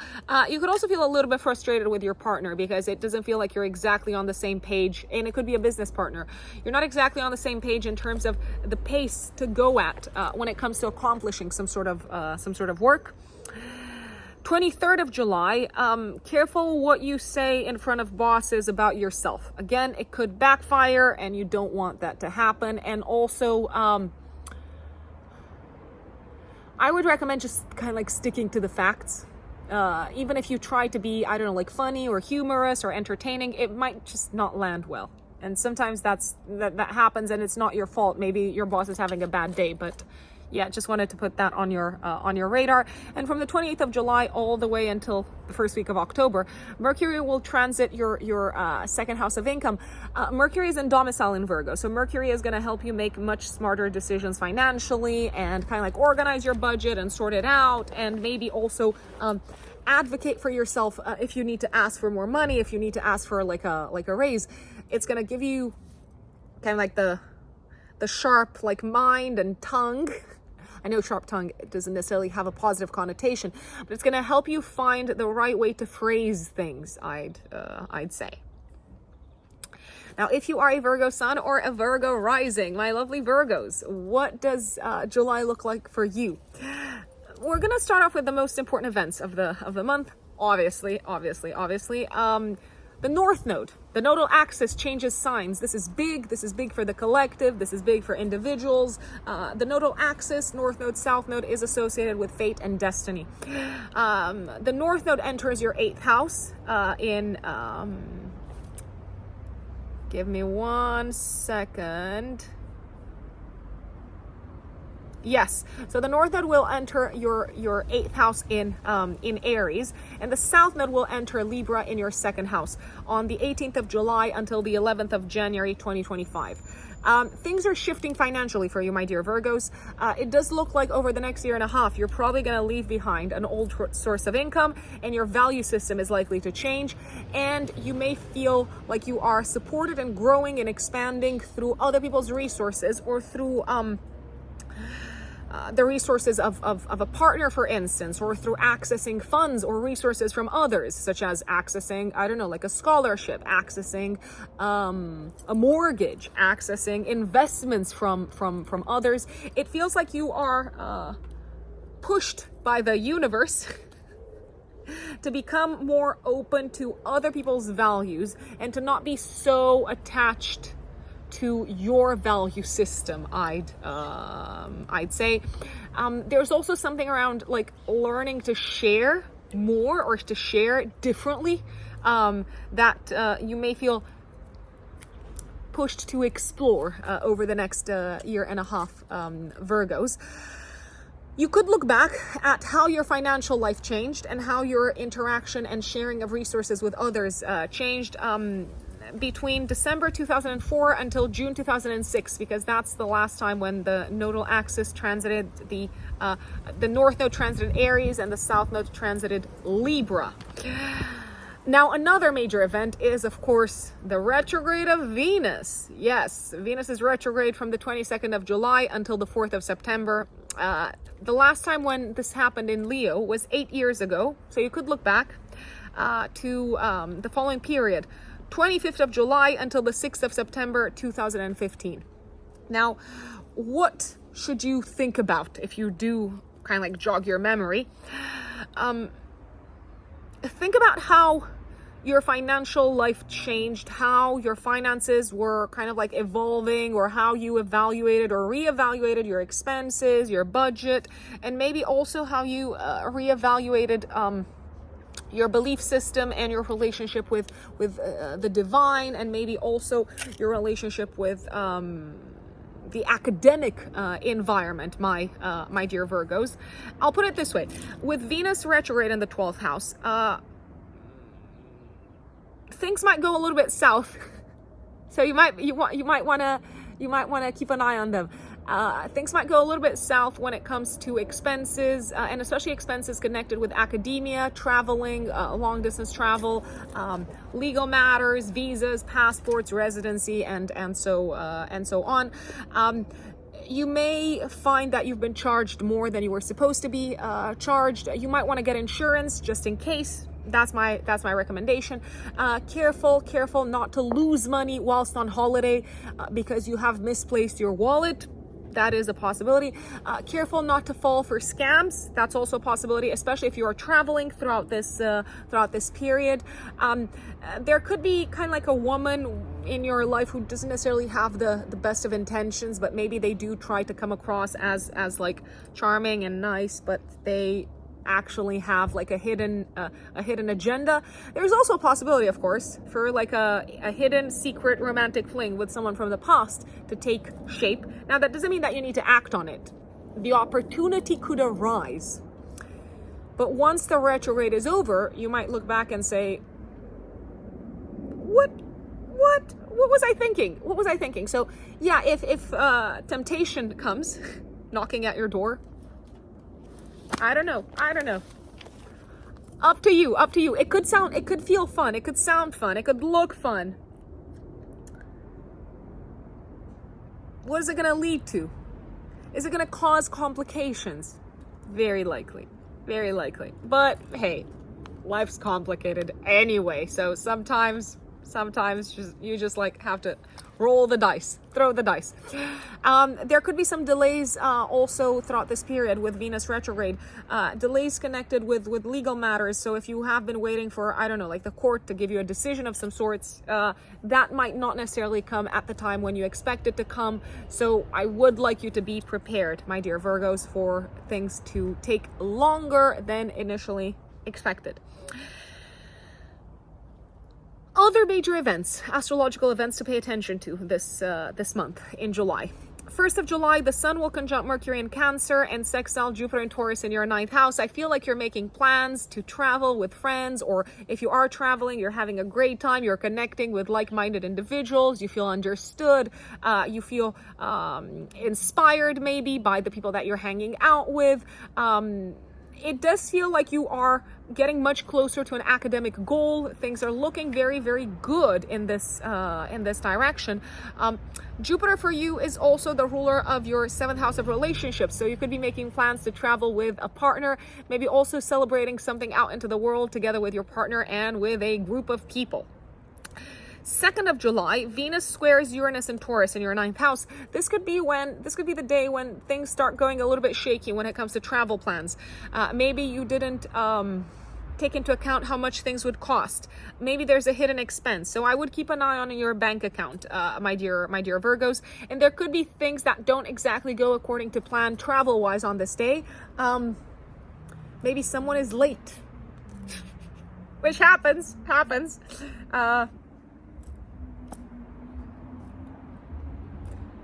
That might mess with your flight. So I don't know. Like, you might want to jump on the flight yourselves. You can find the answer for this conundrum. 3rd of July, there's a full moon activating your 5th house, 11th house axis. It's also active 3 days before, 3 days after. This is a time for celebration.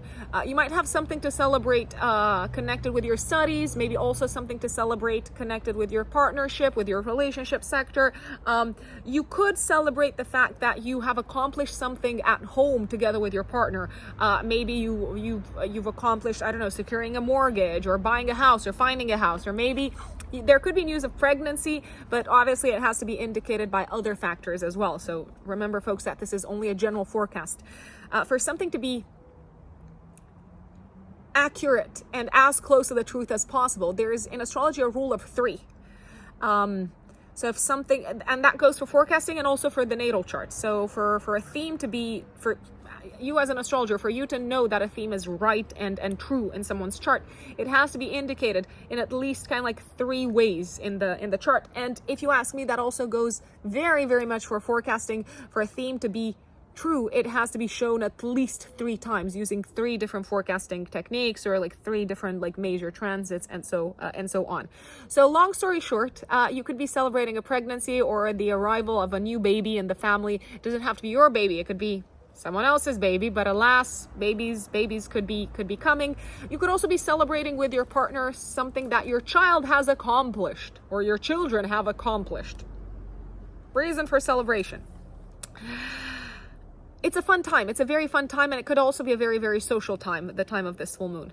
9th of July, Mercury harmoniously aspects Neptune in your 7th house. Beautiful day for a romantic dinner, romantic, heartfelt conversations with your partner about the future. You feel supported, you feel safe emotionally, you feel understood, they listen to you. Someone's being very empathetic and listening to you, kind of like pouring your heart out. I love this day.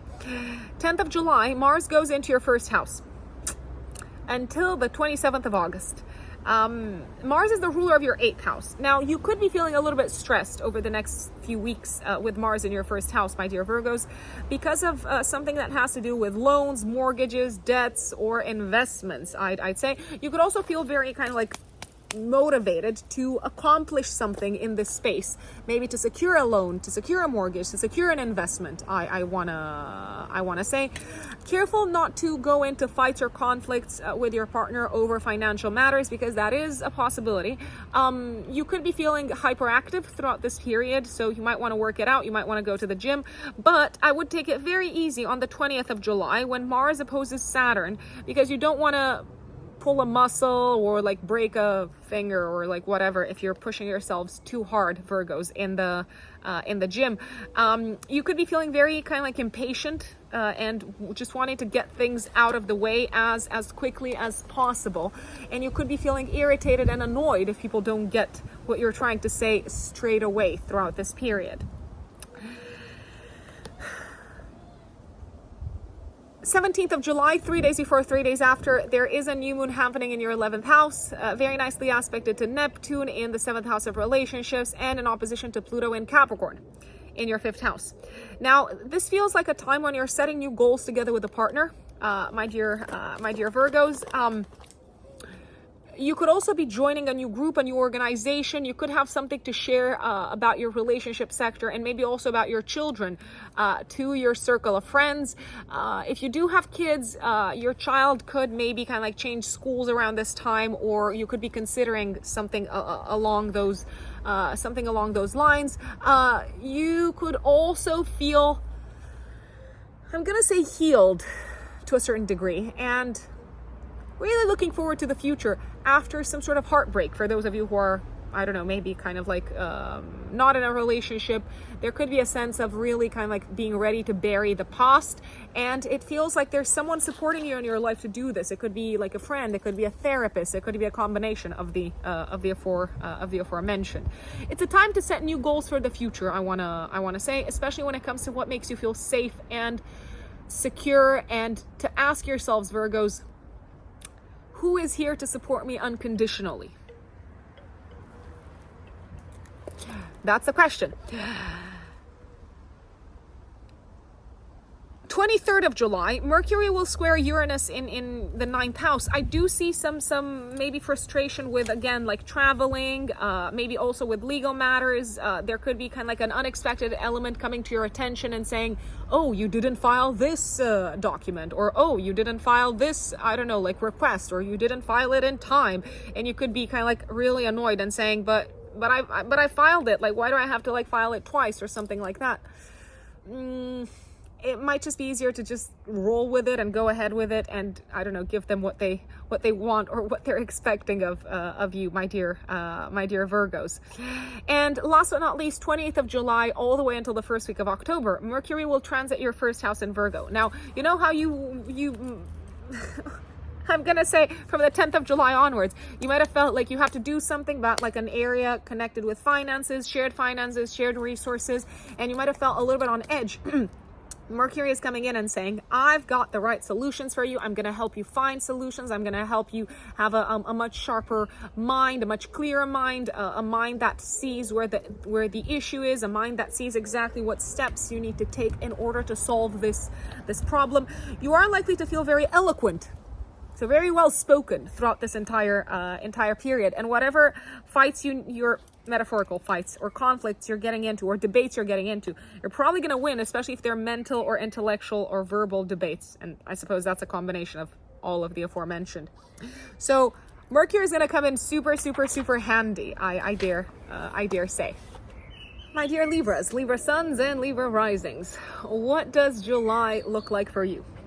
Well, of course, we're going to start with the Venus retrograde because, alas, Venus is your chart ruler.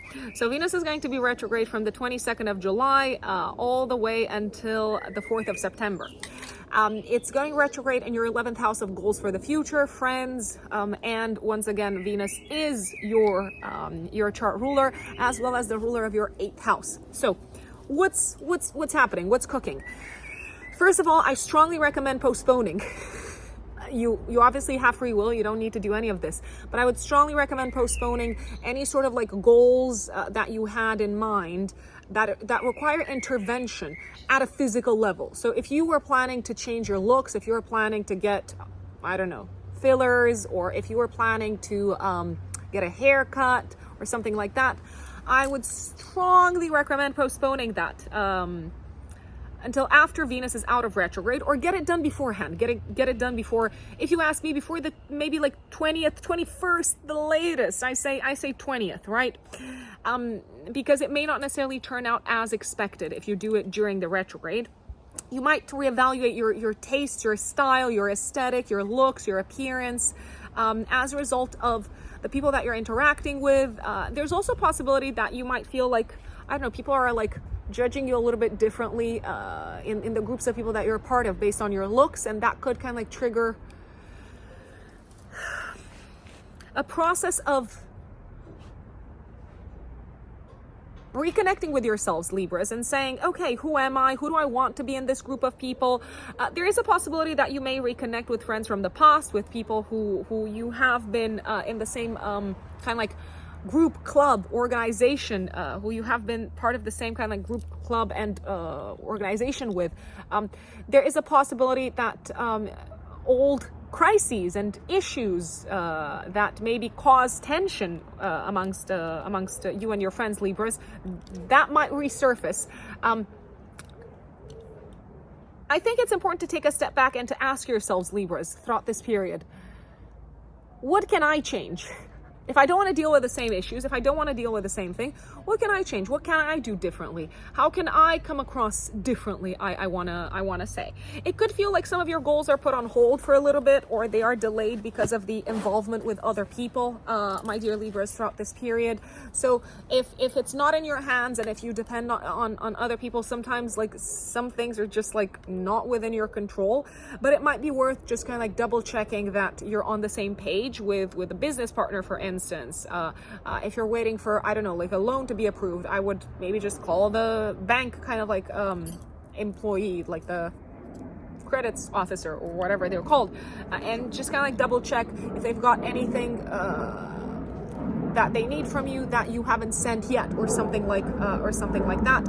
A time to reevaluate what you value in friendships also, Libras, because you might realize that some friendships, they're fun, but are they worth it? Are they really worth it? Or are they just kind of like bringers of drama in your life? I don't know. You know this much better than I do. So worth looking into that. Another very, very, very, very important astrological event, Libras. Hugely important for this year and for 2024.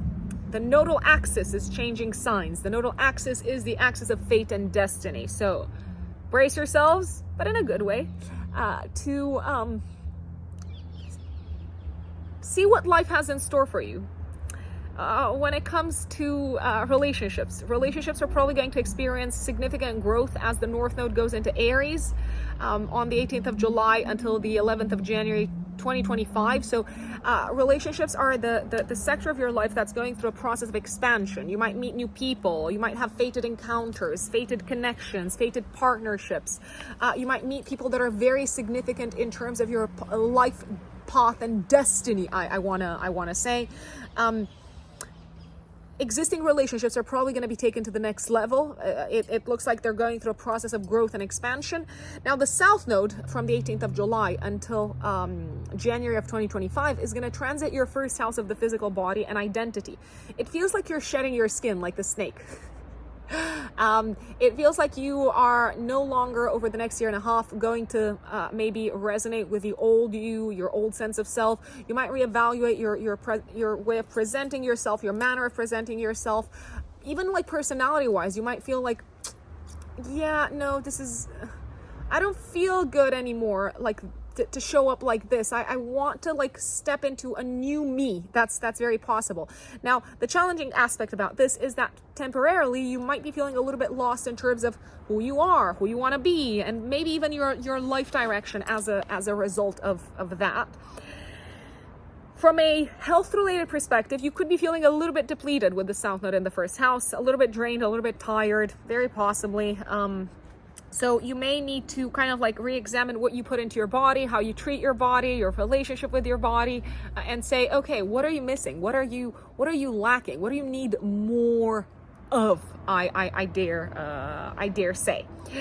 Now let's go back to the beginning of the month. 1st of July, the Sun will conjunct Mercury in Cancer in your 10th house, and really nicely aspect Jupiter in Taurus in your 8th house, Libras.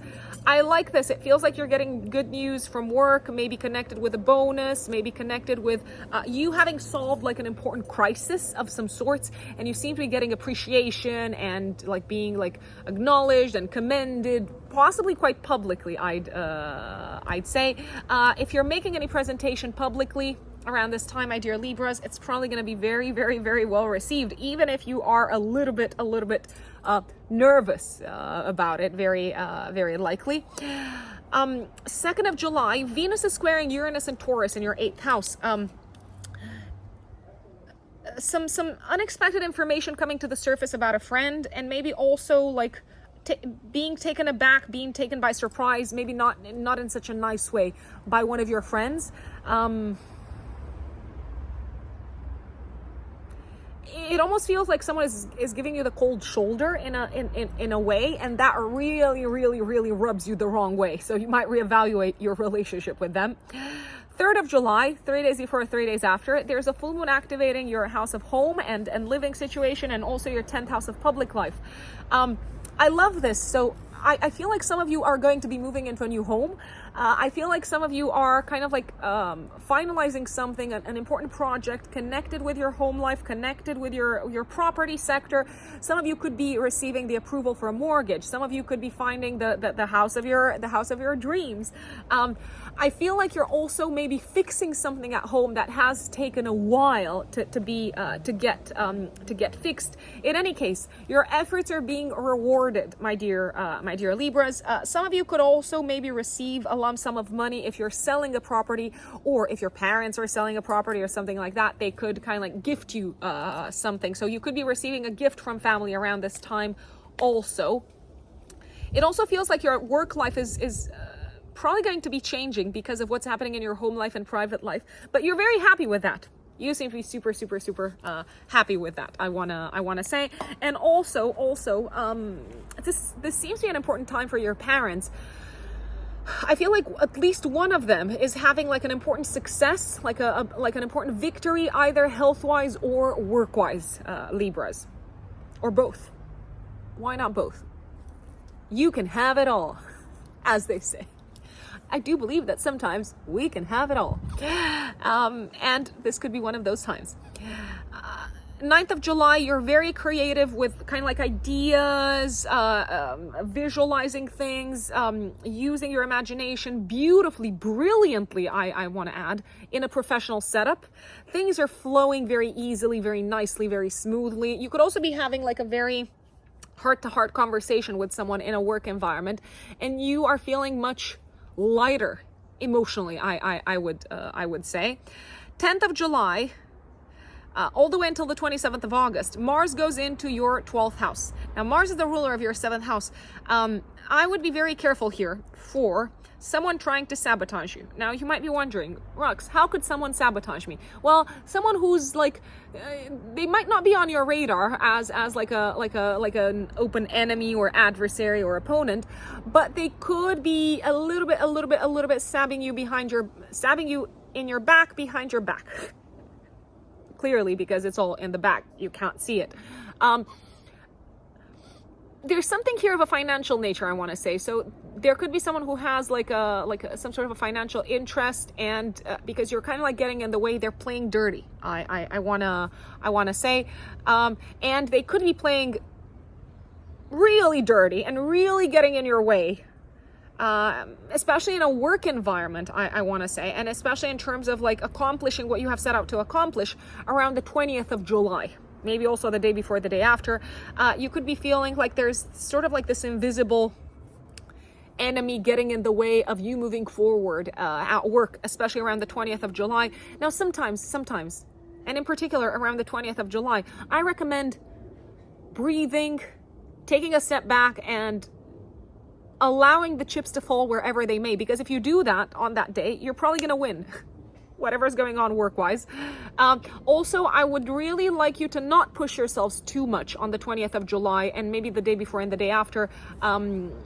If you're feeling drained, if you're feeling tired, if you're feeling not 100% okay health-wise, because otherwise your body might just kind of like metaphorically collapse, and you might need to like stay in bed for a day or something like that.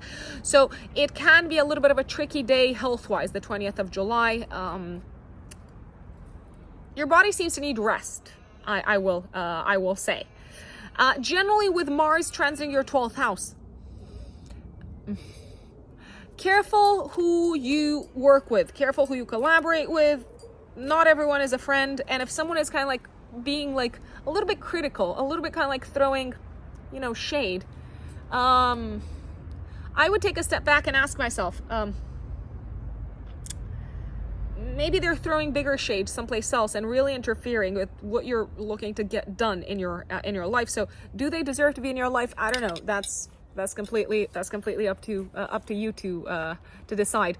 The partner, if you are in a relationship, could be having a little bit of a more difficult time from the 10th of July until the 27th of August with Mars transiting your 12th house, which, if we look at your chart from the perspective of the partner, it's their house of day-to-day work. So they could be having a little bit of a tougher time. 17th of July, new moon, 3 days before, 3 days after, in your house of career. I think you're like starting a new position, or you're stepping into a new industry in some shape or form. It feels like a much more relaxed place to be in. And it also feels like things are likely to go a lot smoother than they have gone up until this point. Now, you might be really mentally stressed, don't get me wrong, and you might be really on edge, maybe because of something that's happening in your private life. Things are going really well, however, career-wise. I wanna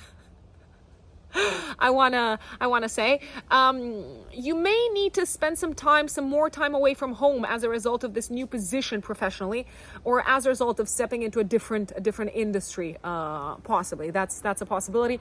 Or maybe become familiar with a different space in terms of location. I wanna say. Let's see what else is going on in July. So the sun goes into your 11th house, putting the spotlight on friendship from the 23rd of July for the next month. And also on the 23rd of July, Mercury will square Uranus and Taurus. Really kind of like unexpected, I'm going to say quite volatile conversations with friends. Like, some friends really seem to take you aback with their opinions, with their way of like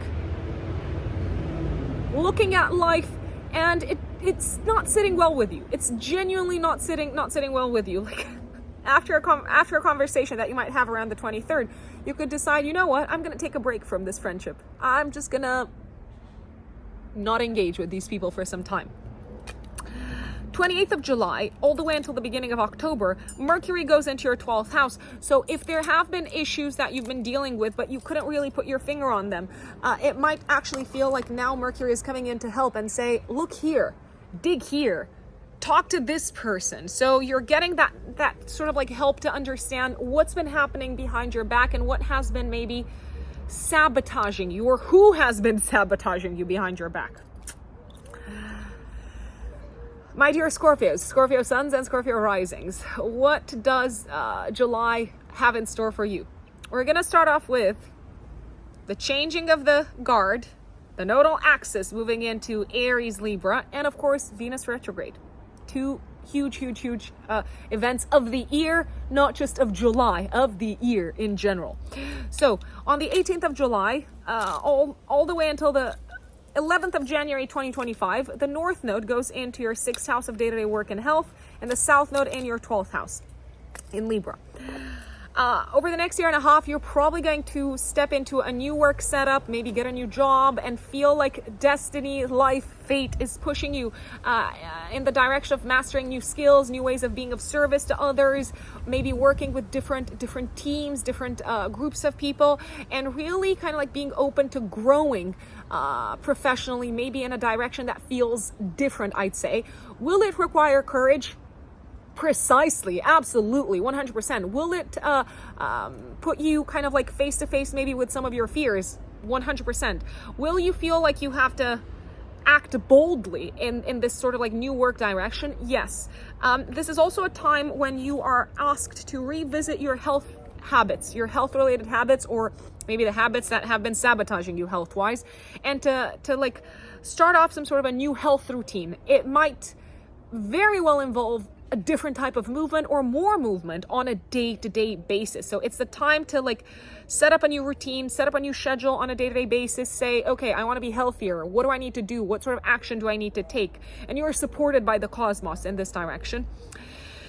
South Node in the 12th house, you just gotta let go of some relationships that are sabotaging you, my dear Scorpios, or maybe of some tendencies of trying to like please people, but you only end up shooting yourselves in the foot.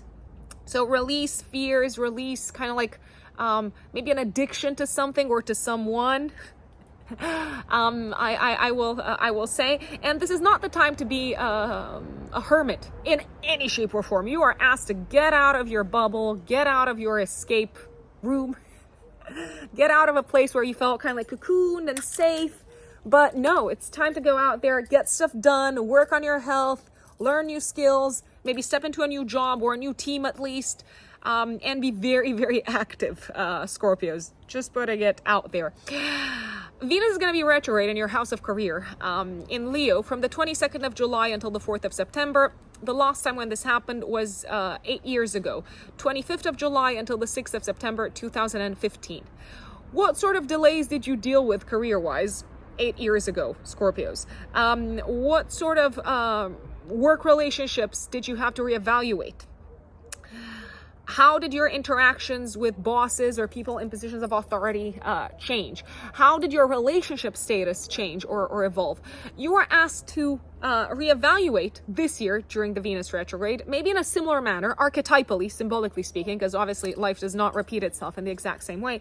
You are asked to reevaluate your relationships with bosses, authorities, also the way that you present what is of value to you, what is important to you in a career sector. You're asked to reevaluate all of that during the Venus retrograde. Careful not to try too hard professionally. If there is such a thing. If you're trying too hard to impress someone, if you're trying too hard to be likable, if you're trying too hard to please someone, it could actually backfire. You might be seen as not authentic. And we know that you love authenticity. You love the real deal. So just be aware of the fact that if you're trying to be nice to someone, especially to a boss, make sure that it's coming from a genuine place. Because otherwise they could feel manipulated.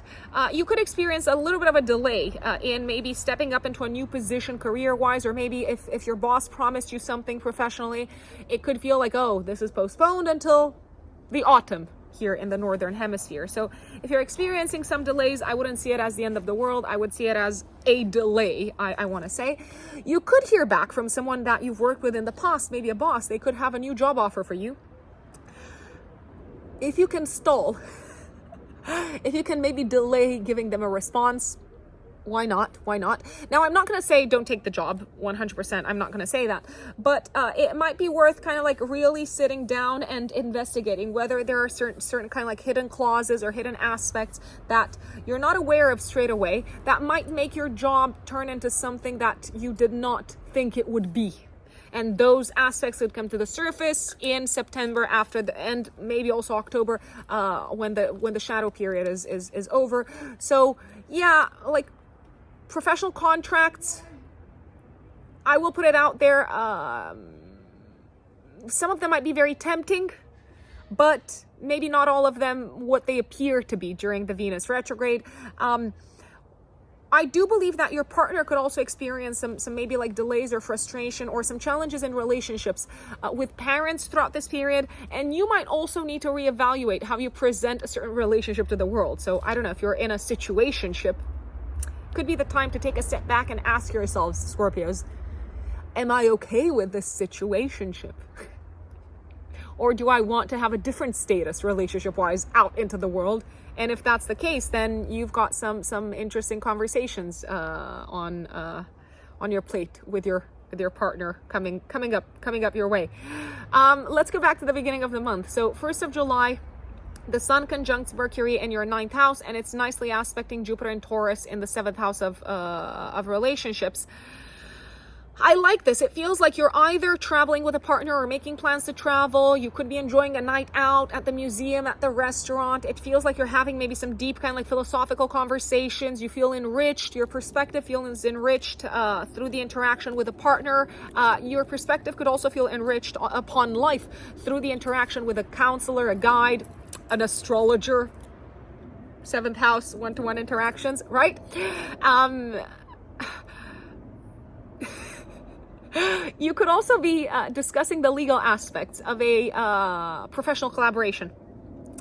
Probably very lucrative one. I'll put it out there. I'm just going to go out there and say it. But as I flagged, it could get a little bit delayed maybe. So professional collaborations could be stalled or delayed or reevaluated once Venus goes retrograde at the end of the month from the 22nd of July onwards. 2nd of July, Venus will square Uranus and Taurus in the 7th house. It feels like maybe whatever happens in your relationship sector is getting a little bit in the way of you kind of like enjoying the praises and the accolades and the recognition that you're getting at work. Now, that doesn't mean that you shouldn't enjoy everything that you're receiving applause for at work. But yeah, like your partner maybe is kind of like experiencing a more turbulent time. Similarly, a more turbulent time could be experienced by your partner around the 23rd of July when Mercury is squaring Uranus in the 7th house. They could also have something to tell you that really kind of like shakes you up, something to tell you about their career, but also maybe about their parents, my lovely Scorpios. And you did not see this coming, I dare say. 3rd of July, 3 days before, 3 days after, you have a full moon activating your axis of learning, traveling, studies, legal matters, buying, selling, commerce. So you could be on the road, you could be traveling, you could be buying a car, you could be selling a car, you could be making plans to travel, you could be handing in your thesis, your final kind of like thesis, like your writing project at school, at university, and so on. Very well done. I'm acting as if I've read your thesis. It seems to be received fabulously by whoever it is that needs to give you feedback. It feels like you have accomplished a major goal in this space with the help of someone, maybe a mentor, a guide, a teacher. You could also feel like you've accomplished a great success educationally in general. Maybe you're being accepted at a certain like university, college, whatever it is. It's a reason to celebrate because you have worked very, very hard, and it seems to offer you the container to really grow and develop very seriously something that you're very passionate about. Also, an academic success around this time for children. For those of you who have children, if you're looking to sell something, you're probably going to find the person who is willing to pay you what you want and maybe even more. Just putting it out there. 9th of July, super romantic day. I recommend, if you can, going out for like a romantic dinner or maybe even to like a concert to enjoy something like beautiful that stirs up the imagination and the senses and the emotions together with a partner. You could also feel like one of your friends is maybe flirting a little bit with you, but hey, it could happen. It may very well happen on the 9th of July. 10th of July, until the 27th of August, Mars, your chart ruler, goes into your 11th house in Virgo. It's like you are so motivated and driven to go, and to take steps and to plan and to organize and to do a spreadsheet when it comes to your goals for the future. You are in a rush to get them off your to-do list. You could also feel the motivation to organize group type of events throughout this period, to bring your friends together, to maybe bring colleagues together, to organize stuff that brings people together from work, and you're like go. But you might be better off either like you doing it yourself or just kind of like delegating stuff to others rather than trying to collaborate on organizing these like gatherings or get-togethers, because you don't have time for anyone else. You are in a rush, my dear Scorpios. Careful not to get into heated debates with friends or with work colleagues over work-related matters or health-related matters throughout this period. Speaking of health, you could feel ready to attack from the 10th of July onwards, to attack your health-related goals and to say, okay, this is it. I'm not going to wait for Monday. The time is now, and the time is now. I will say. 12th of July, you could be feeling a little bit maybe misunderstood in a work environment by someone from a different culture, or maybe you just feel like your belief system just doesn't land well with some of the people that you're working with on this day. 17th of July, new beginning. 3 days before, 3 days after, in your 9th house, a new moon in Cancer. You could be signing up for your studies, for academic studies, for maybe a new course, a new class of a spiritual nature, possibly something that you're really, really enjoying, something that connects you with your intuition, your maybe like psychic abilities, very possibly. This could also be a time when it feels like you're starting to learn about someone else's culture, maybe the culture of a romantic partner, I want to say. Now, careful what you say about this culture, because you might not know a lot, and you might even be a little bit like reluctant, I'm going to say, to share your thoughts or your opinions, because you don't want to kind of like trigger anyone or make them feel insulted in any shape or form. So I would be careful what I say around this time. There could also be news of I'm gonna say of traveling that you need to deliver to maybe like siblings or colleagues, and you know they're not necessarily gonna react well because I don't know, maybe that puts more work on their plate. But you seem to be very, very excited about these news. You could also this piece of news. You could also keep some really good news connected with academia, academic studies, or maybe traveling or visas. You could keep them to yourself. You might not share them with others. You might be kind of like tempted to hide them for whatever reason, but you do seem to really appreciate the news, the piece of news that is coming up around this time. Careful on the 20th of July. I'm gonna say you might want to get a lot done, but children or family, I want to say, or even colleagues, they just don't get what you're trying to like say to them. They just don't get the message that you're trying to send across, or they're moving at a much slower pace. And even though that could be frustrating, sometimes you just like have to take into account that you can't do everything yourselves, my dear Scorpios. You could feel like something connected with the area of like children or family, or maybe even your home life, is getting in the way of you kind of like being like super focused and driven and motivated to accomplish your health related goals. So I'm going to give an example. Let's say you want to eat more healthily, more healthy food, and you go back home to your, I don't know, to your mom's, and she's very disappointed that you're not going to have her like famous like dish, and you feel a little bit frustrated because it feels like she's kind of like getting in the way and not understanding what you want your future to look like. I do like on the 20th of July, however, the fact that the Sun in Cancer is trining Neptune and Pisces. I'm gonna just say, yeah, sometimes you just have to relax a little. You just have to relax a little bit and kind of like just let people be. And remember that not everyone has the same life philosophy. Not everyone sees life in the same way. And sometimes it's easier to just be accepting and to kind of like take people as they are. You don't have to convince them. You don't have to take things personally. You don't have to do what they say.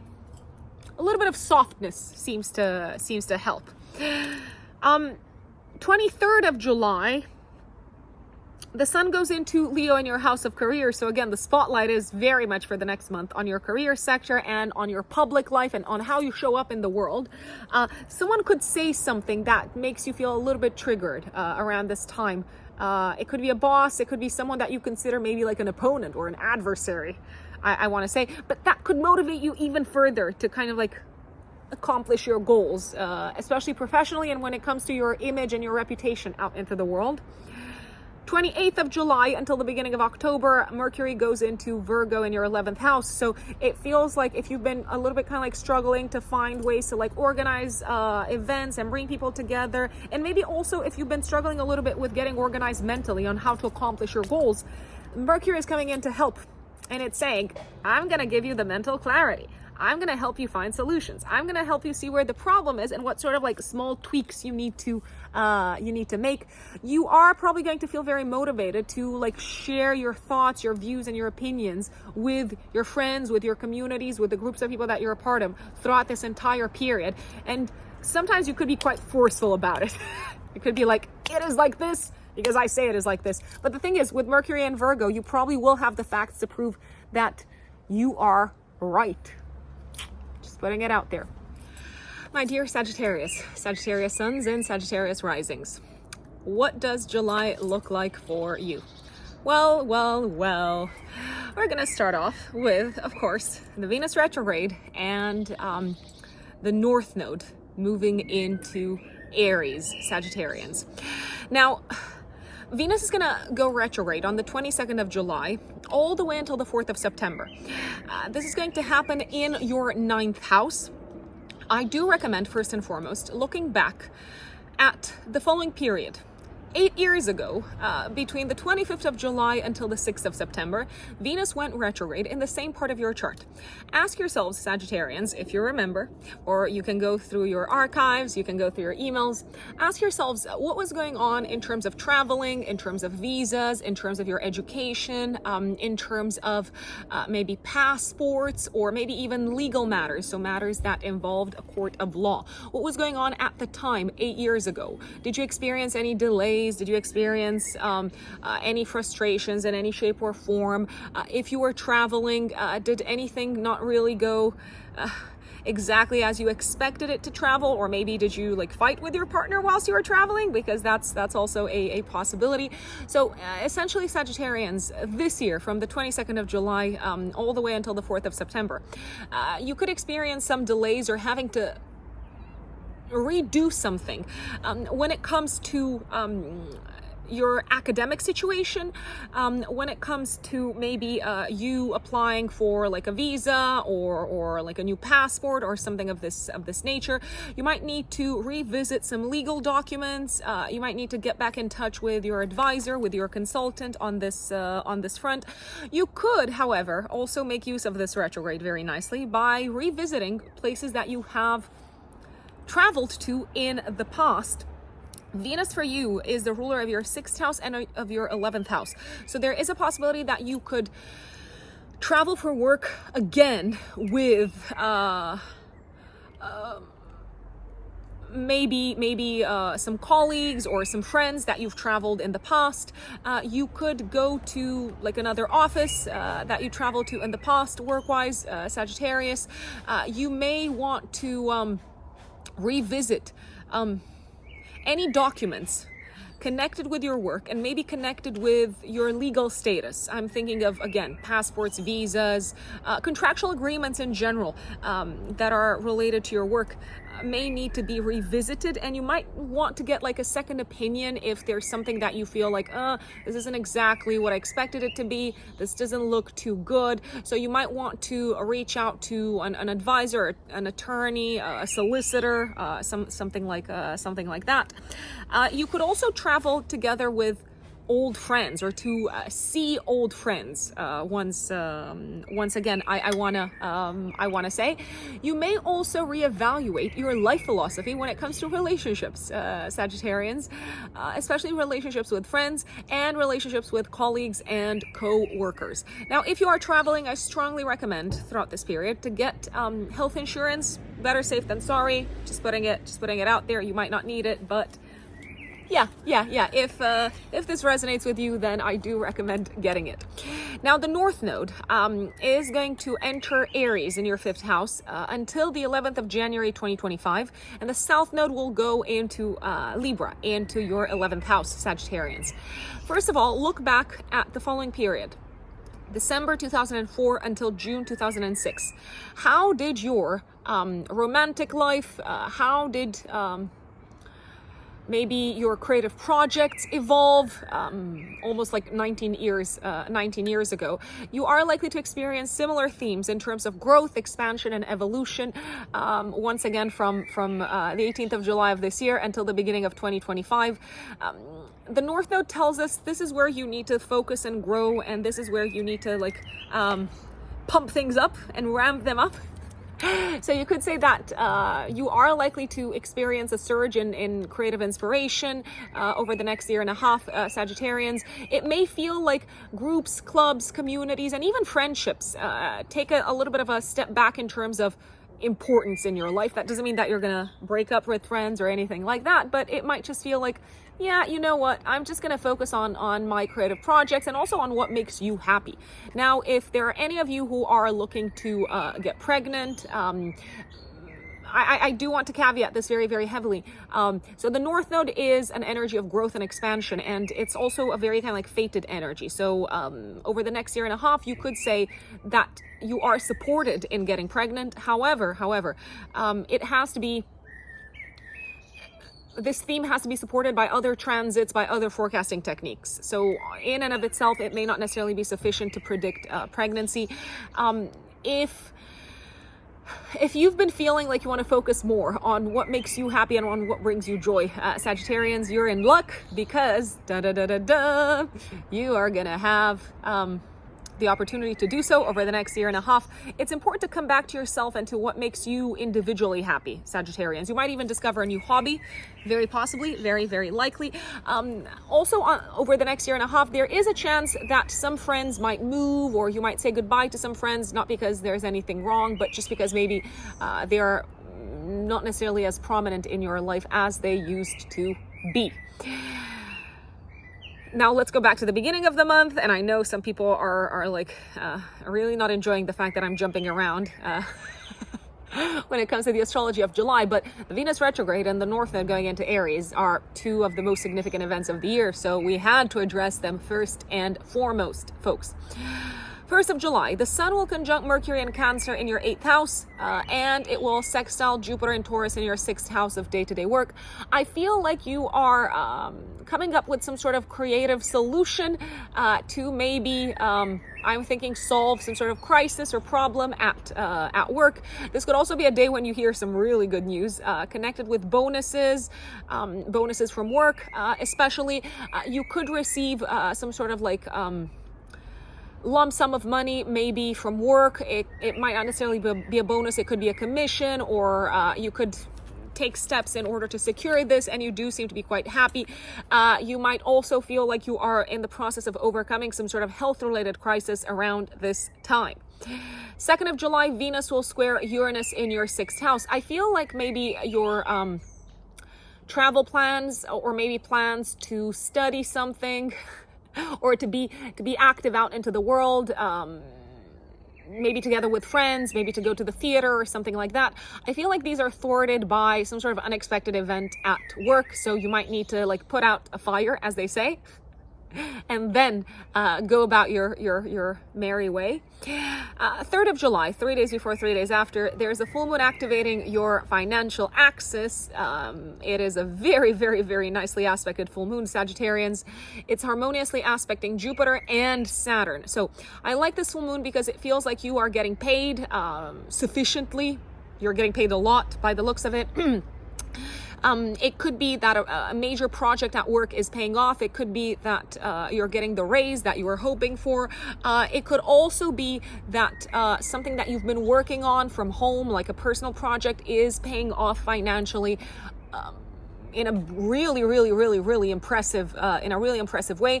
This could be the time also when you pay for something significant connected with your home or with your health, or a combination of both, and you seem to be very satisfied with the fact that you're paying for this, because it might have been like a very important personal goal, and it might have even felt like something really challenging to accomplish, but you're in a good place financially. You've earned your money. Good news financially. 9th of July, Mercury forms a harmonious aspect to Neptune in your 4th house.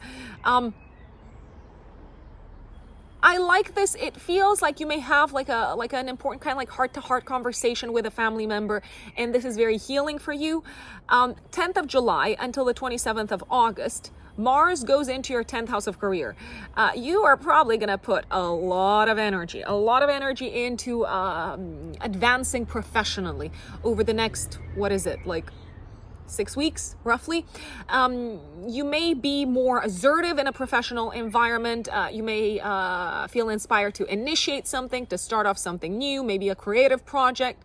You're like, go. And you're probably going to be very kind of like bossy professionally as well, maybe more so than in general. Mars is also the ruler of your 12th house. Careful, because if you have like a higher up position professionally, my lovely Sagittarians, you may feel like your position is being challenged by someone from like behind the scenes, like someone who is quite sneaky, and that could make you angry. So it may feel like you have to fight for your position, I will say, but you like sports. So if fighting could be like a game, like a sport, and obviously it is in many cases, I would look at it in this way. I would enjoy the playoffs. I would enjoy the game of it. 12th of July, the Sun will square Chiron in the 5th house. I feel like this is where you're feeling a little bit triggered. Maybe your inner child is suffering potentially a little bit. Maybe they're not feeling special enough. They're not feeling understood enough. They're not feeling appreciated enough. 17th of July, there's a new moon in your 8th house, a new moon in Cancer, in a harmonious aspect to Neptune in the 4th house of home, but in opposition to Pluto in your 2nd house. Now, Sagittarians, let's see. Let's see. I feel like this is when you may start making some payments towards the home, or you may repay like a debt that you have connected with your home. Maybe also debt towards like a family member, like a parent. This could also be the time when you secure a mortgage of some sorts. It does feel like, however, this financial development is making quite the dent in your budget. I would look for, oh my gosh, please forgive me, because like I'm filming outside, and certainly there has to be some noise every now and then. I would look for like a hidden, maybe kind of like clause. If you sign anything financially, if you sign up for like a loan or a mortgage, I would read the fine print. I would not rush into this. I would not let the kind of like the feeling of, yes, this is a dream come true, fool you into not reading the fine print. That's my recommendation. 20th of July, Mars opposes Saturn. I feel like you are thwarted in your kind of like initiatives career-wise by some sort of like crisis, or by some sort of like tangible, concrete obstacle that needs to be taken care of at home. You're probably feeling very frustrated. You're probably feeling a little bit stuck, maybe in terms of advancing professionally, because you do need to take care of matters at home. This could also be a day when it feels like parents are at odds with each other. There can be like a major kind of rupture happening in terms of relationships at home. And I would be very careful health-wise when it comes to especially your parents. This can be a little bit of a challenging day, so I would recommend, if you can talk to them, maybe telling them, listen, you don't have to change the roof today. Maybe it's better to rest. I mean, resting is probably a lot better on this day, because the sun will trine Neptune in the fourth house. And sometimes you just have to maybe embrace and accept the fact that, how should I put it? Not all days are productive days, and you're not going to be able to like do everything in one day, even if you had intended to. Last but not least, 23rd of July, Mercury will square Uranus in your 6th house. I feel like you are clashing with someone in terms of beliefs, opinions, and views at work. I feel like you might also need to do something very kind of like randomly, ad hoc, unexpectedly, maybe do a talk or do a presentation that you did not see coming. It's like, whoa, no one told me that I have to do this presentation today. So that could make you a little bit angry on the 23rd of July. 28th of July, Mercury goes into Virgo, and it is going to be giving you some significant help over the next month when it comes to sending your point across professionally, and when it comes to you kind of like having the right facts and numbers to be very persuasive in a professional space. My dear Capricorns, Capricorn suns, and Capricorn risings, July, what does it have in store for you? It's an interesting month. I'm going to give you this. Venus is obviously going to go retrograde. Venus is the ruler of your 10th house of career and of your 5th house of children. Venus is going to go retrograde in your 8th house from the 22nd of July until the 4th of September. Look back, Capricorns, at what was going on in the area of finances. Shared assets, shared resources, maybe mortgage, loans, credits, maybe also in terms of your partner's finances. In 2015, to be very precise, between the 25th of July 2015 until the 6th of September. Why? Because you may experience similar themes or kind of like archetypal issues coming up to your attention whilst Venus is retrograde this year, because once every 8 years Venus retrogrades in the same sign. So Venus retrograde in the 8th house might delay any sort of like talks, any sort of agreements around bonuses, around commissions at work. If you were expecting a payment from your work, if you're expecting your commission, it could kind of like go back and forth. You might need to call HR, you might need to inquire, you might need to make additional phone calls. The whole contractual aspect of things may need to be revisited. You might also reevaluate the entire topic of shared finances, shared assets, shared resources together with your partner, both business partner as well as the life partner. I don't necessarily feel like you're on the same page. There could be some issues from the past, some problems from the past coming back to your attention, Capricorns, when it comes to shared assets, shared finances, and shared resources. And the interactions that you have with your partner around these areas may not necessarily always be the most pleasant. I will just put it out there. So be prepared to dig into some sticky topics. There could also be some expenses from the past coming back to your attention connected with your children. Maybe more so because you possibly weren't expecting to pay this much, or maybe there's been a mistake in terms of how much you're expected to pay, I don't know, for like your child's school or something like that.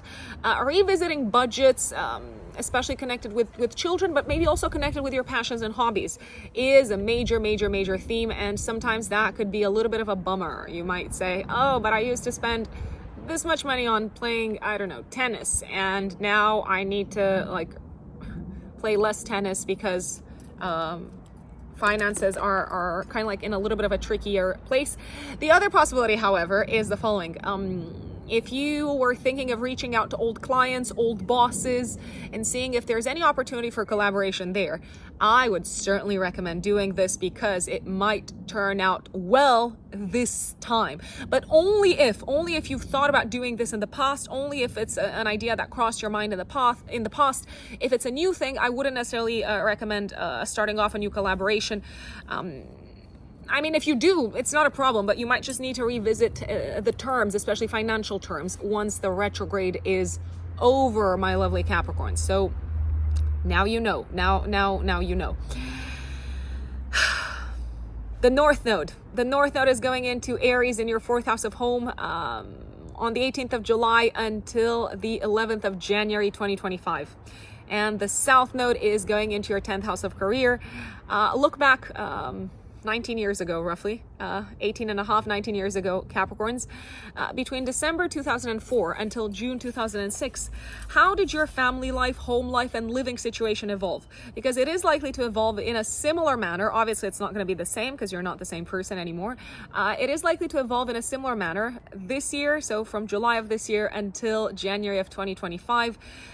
The North Node is an energy that supports the North Node is very supportive of growth, of expansion, of evolution. It is connected with fate and karma and destiny. It tells us, listen, this is the direction in which you're asked to step into in order to connect more strongly with your karmic mission and purpose. So it is a time to consider maybe growing your family, maybe growing your in some shape or form, maybe growing the amount of, expanding the amount of time that you spend with family, dedicating more time, dedicating more attention to your family. And potentially in the next year and a half, you may leave behind either a professional position. I'm thinking of you leaving behind something that represented like your status professionally, but also you might decide to leave behind a certain industry. That is very, very possible. Another possibility is that leadership is very, very likely to change if you stay within the same company, the same industry.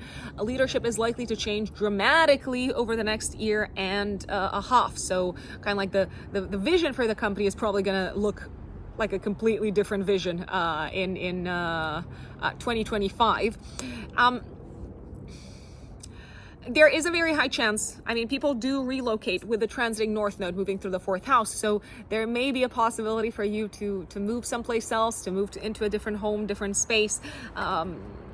It may feel like an important kind of like new beginning, but maybe also something that potentially takes you away from some of the professional relationships that you have built, my dear Capricorns. I can give you my own personal example. I personally moved when the transiting North Node, I moved from Romania to the United Kingdom when the transiting North Node was going through my 4th house of home and living situation.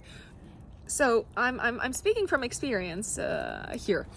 Now let's go back to the very beginning of the month. 1st of July, the Sun will conjunct Mercury in Cancer in your 7th house of relationships, and it will sextile Jupiter in Taurus in your 5th house. I feel like the partner could have like a very nice, a very pleasant surprise for you. It can be a very romantic day. It can be a day when you connect very beautifully with your partner. It can be a romantic day even if you're not in a relationship, if you're just kind of like going out and you feel like you're getting a lot of attention. Romantic, flirtatious type of attention. You could also get some really good news from a partner connected with children if you do have kids. This is also a great day to collaborate on something creative with someone else. 2nd of July, Venus squares Uranus and Taurus in your 5th house. Sudden, random, unexpected expenses and financial developments connected with children, but maybe also connected with your passions and hobbies. I'm thinking all of a sudden you could hear, like, I don't know, to give the example of tennis once again, because I play tennis. You might hear that your tennis subscription has gone up, or maybe your coach has put their prices up and you're like, what am I gonna do now? Yeah, it is possible. 3rd of July, 3 days before, 3 days after, there is a full moon in your 1st house, very nicely aspected to Jupiter and to Saturn. I feel like you are committing or making a relationship official, or the other possibility is that you could be taking a committed relationship to the next level. I feel like you are also looking at yourself and saying, wow, I've changed so much as a result of the evolution of this partnership, and you seem to be very happy. You seem to feel appreciated. You seem to feel loved in this partnership. If you're single, then there is a very high chance that you can meet someone around the time of this full moon.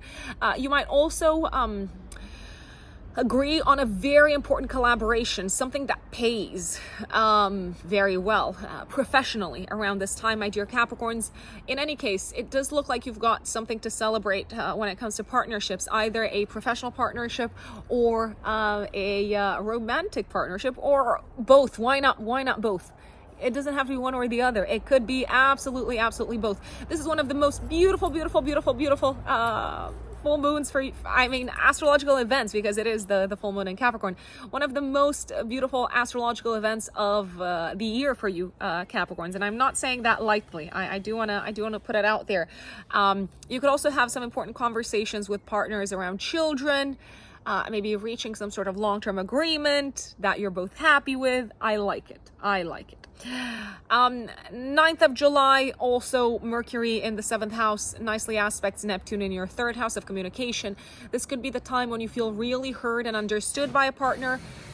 You could also, maybe without necessarily trying too hard or too much, find a buyer for something that you are selling. Very, very possibly. A beautiful day of brainstorming creative ideas at, I'm going to say at work, Capricorns. I love this day.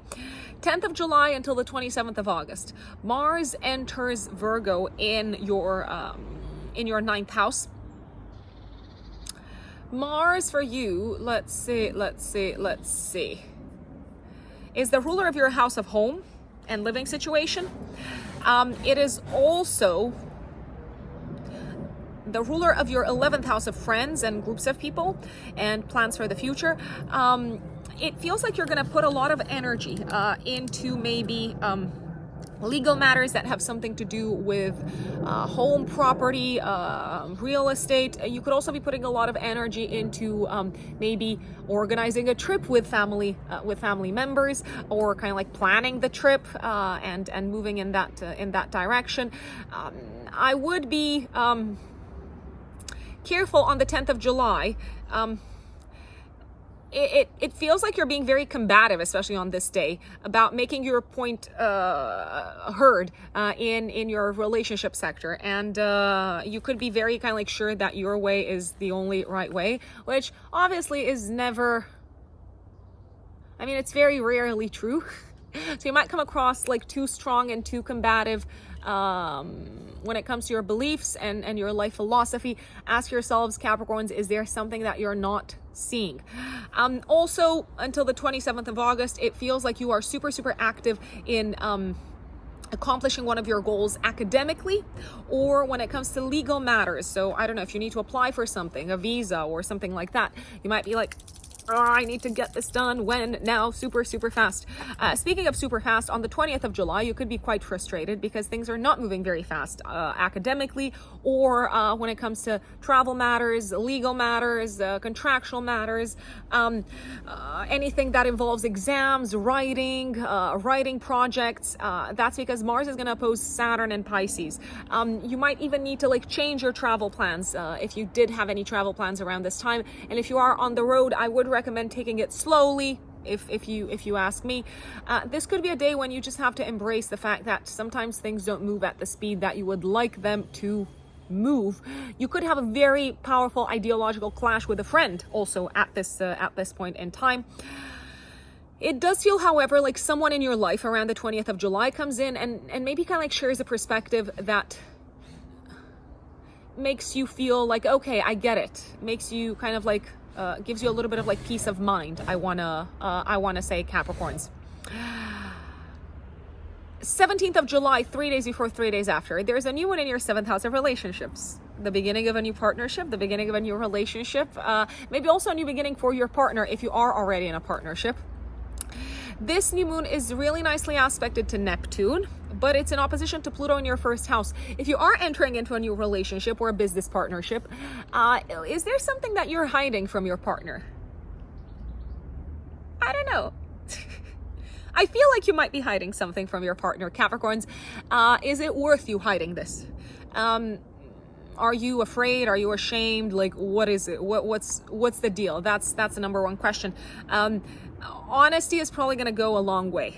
That's my recommendation. I mean, if you expect honesty, obviously you're going to have to provide it first. I will say you could also be feeling a little bit in a way, very emotionally and intuitively happy with the fact that your relationship sector is evolving in this manner, but at the same time terrified. You might be wondering, who am I?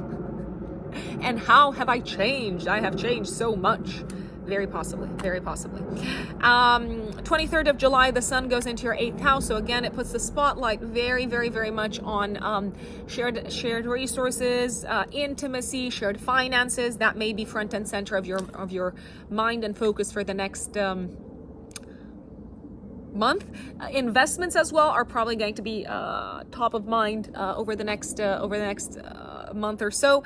On the 23rd of July, it does feel like there could be a little bit of an unexpected conversation around finances with a partner, business partner or romantic partner. Unexpected, why? Because you maybe thought that they had a different opinion about this topic and you realize, wow, I did not see this coming. So that's a very strong possibility. And 28th of July, for quite some time, you're gonna sense this through all of August. Mercury goes into Virgo in your 9th house. So actually Mercury is going to stay in Virgo until the 4th of October. So it will help with that sort of impatience and with any sort of issues or problems that need to be fixed when it comes to academic matters, university, traveling, legal matters, contractual matters, and so on. My lovely Aquarians, Aquarius suns, and Aquarius risings. July. What is going on in July? Well, you are busy. There's a lot going on the relationship front, Aquarians.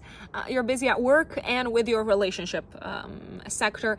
The relationship sector might be the more complex / complicated one. Why?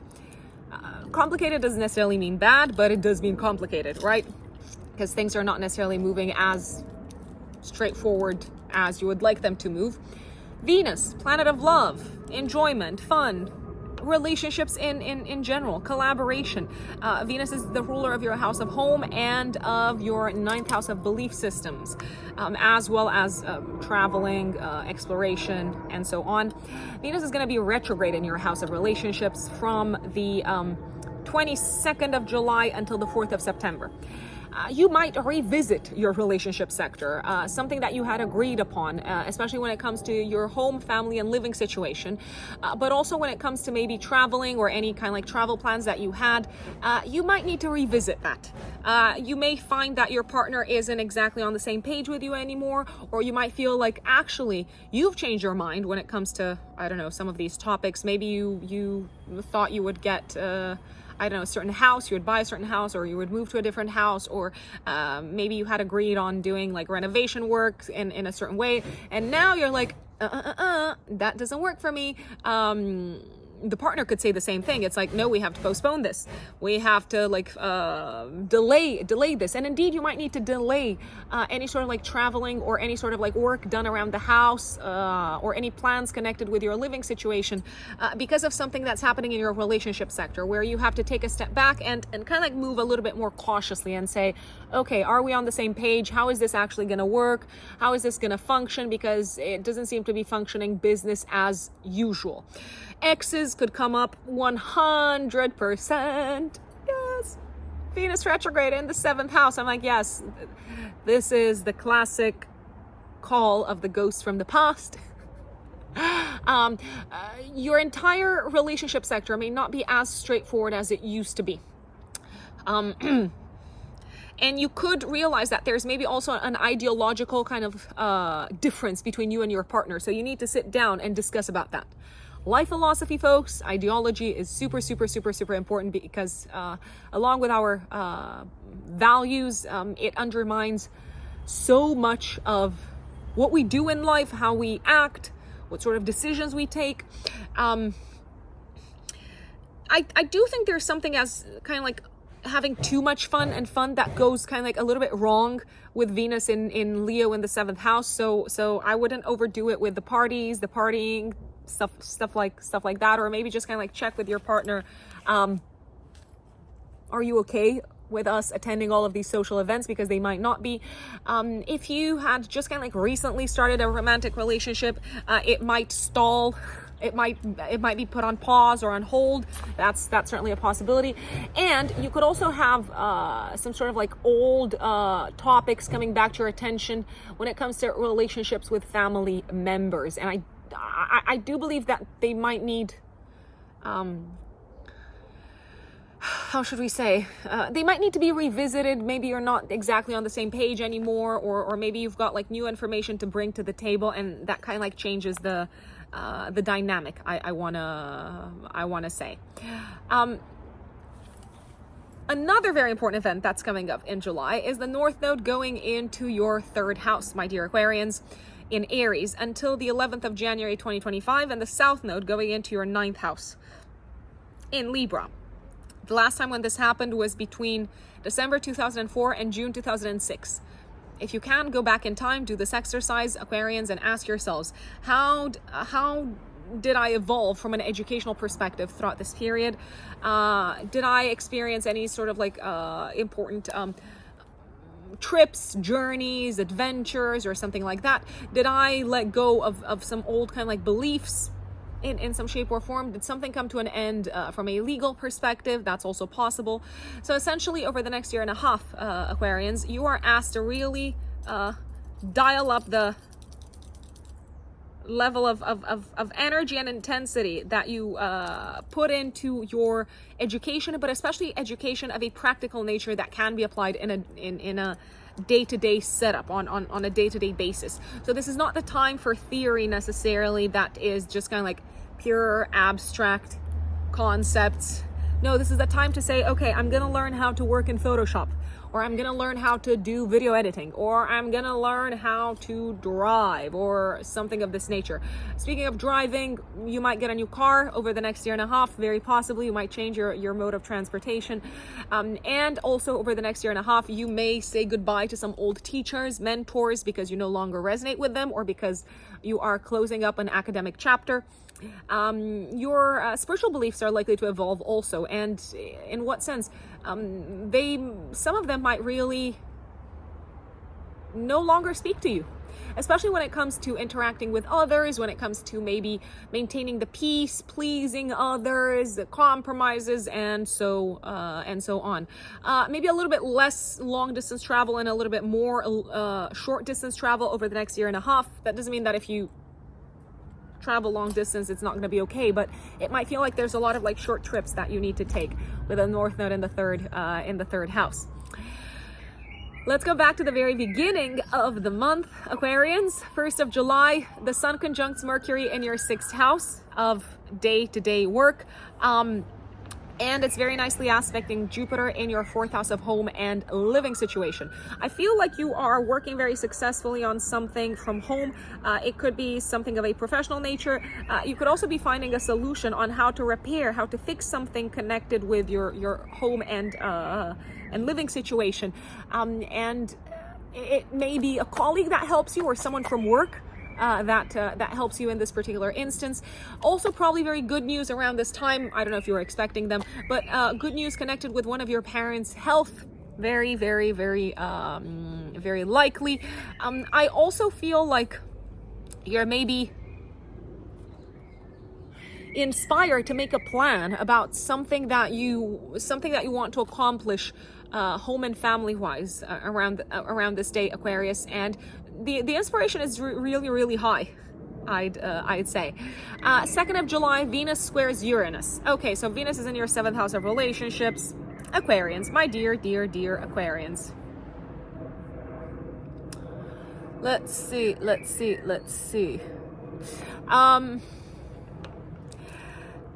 Yeah, there could be some sort of like unexpected development happening in your partner's home and family life.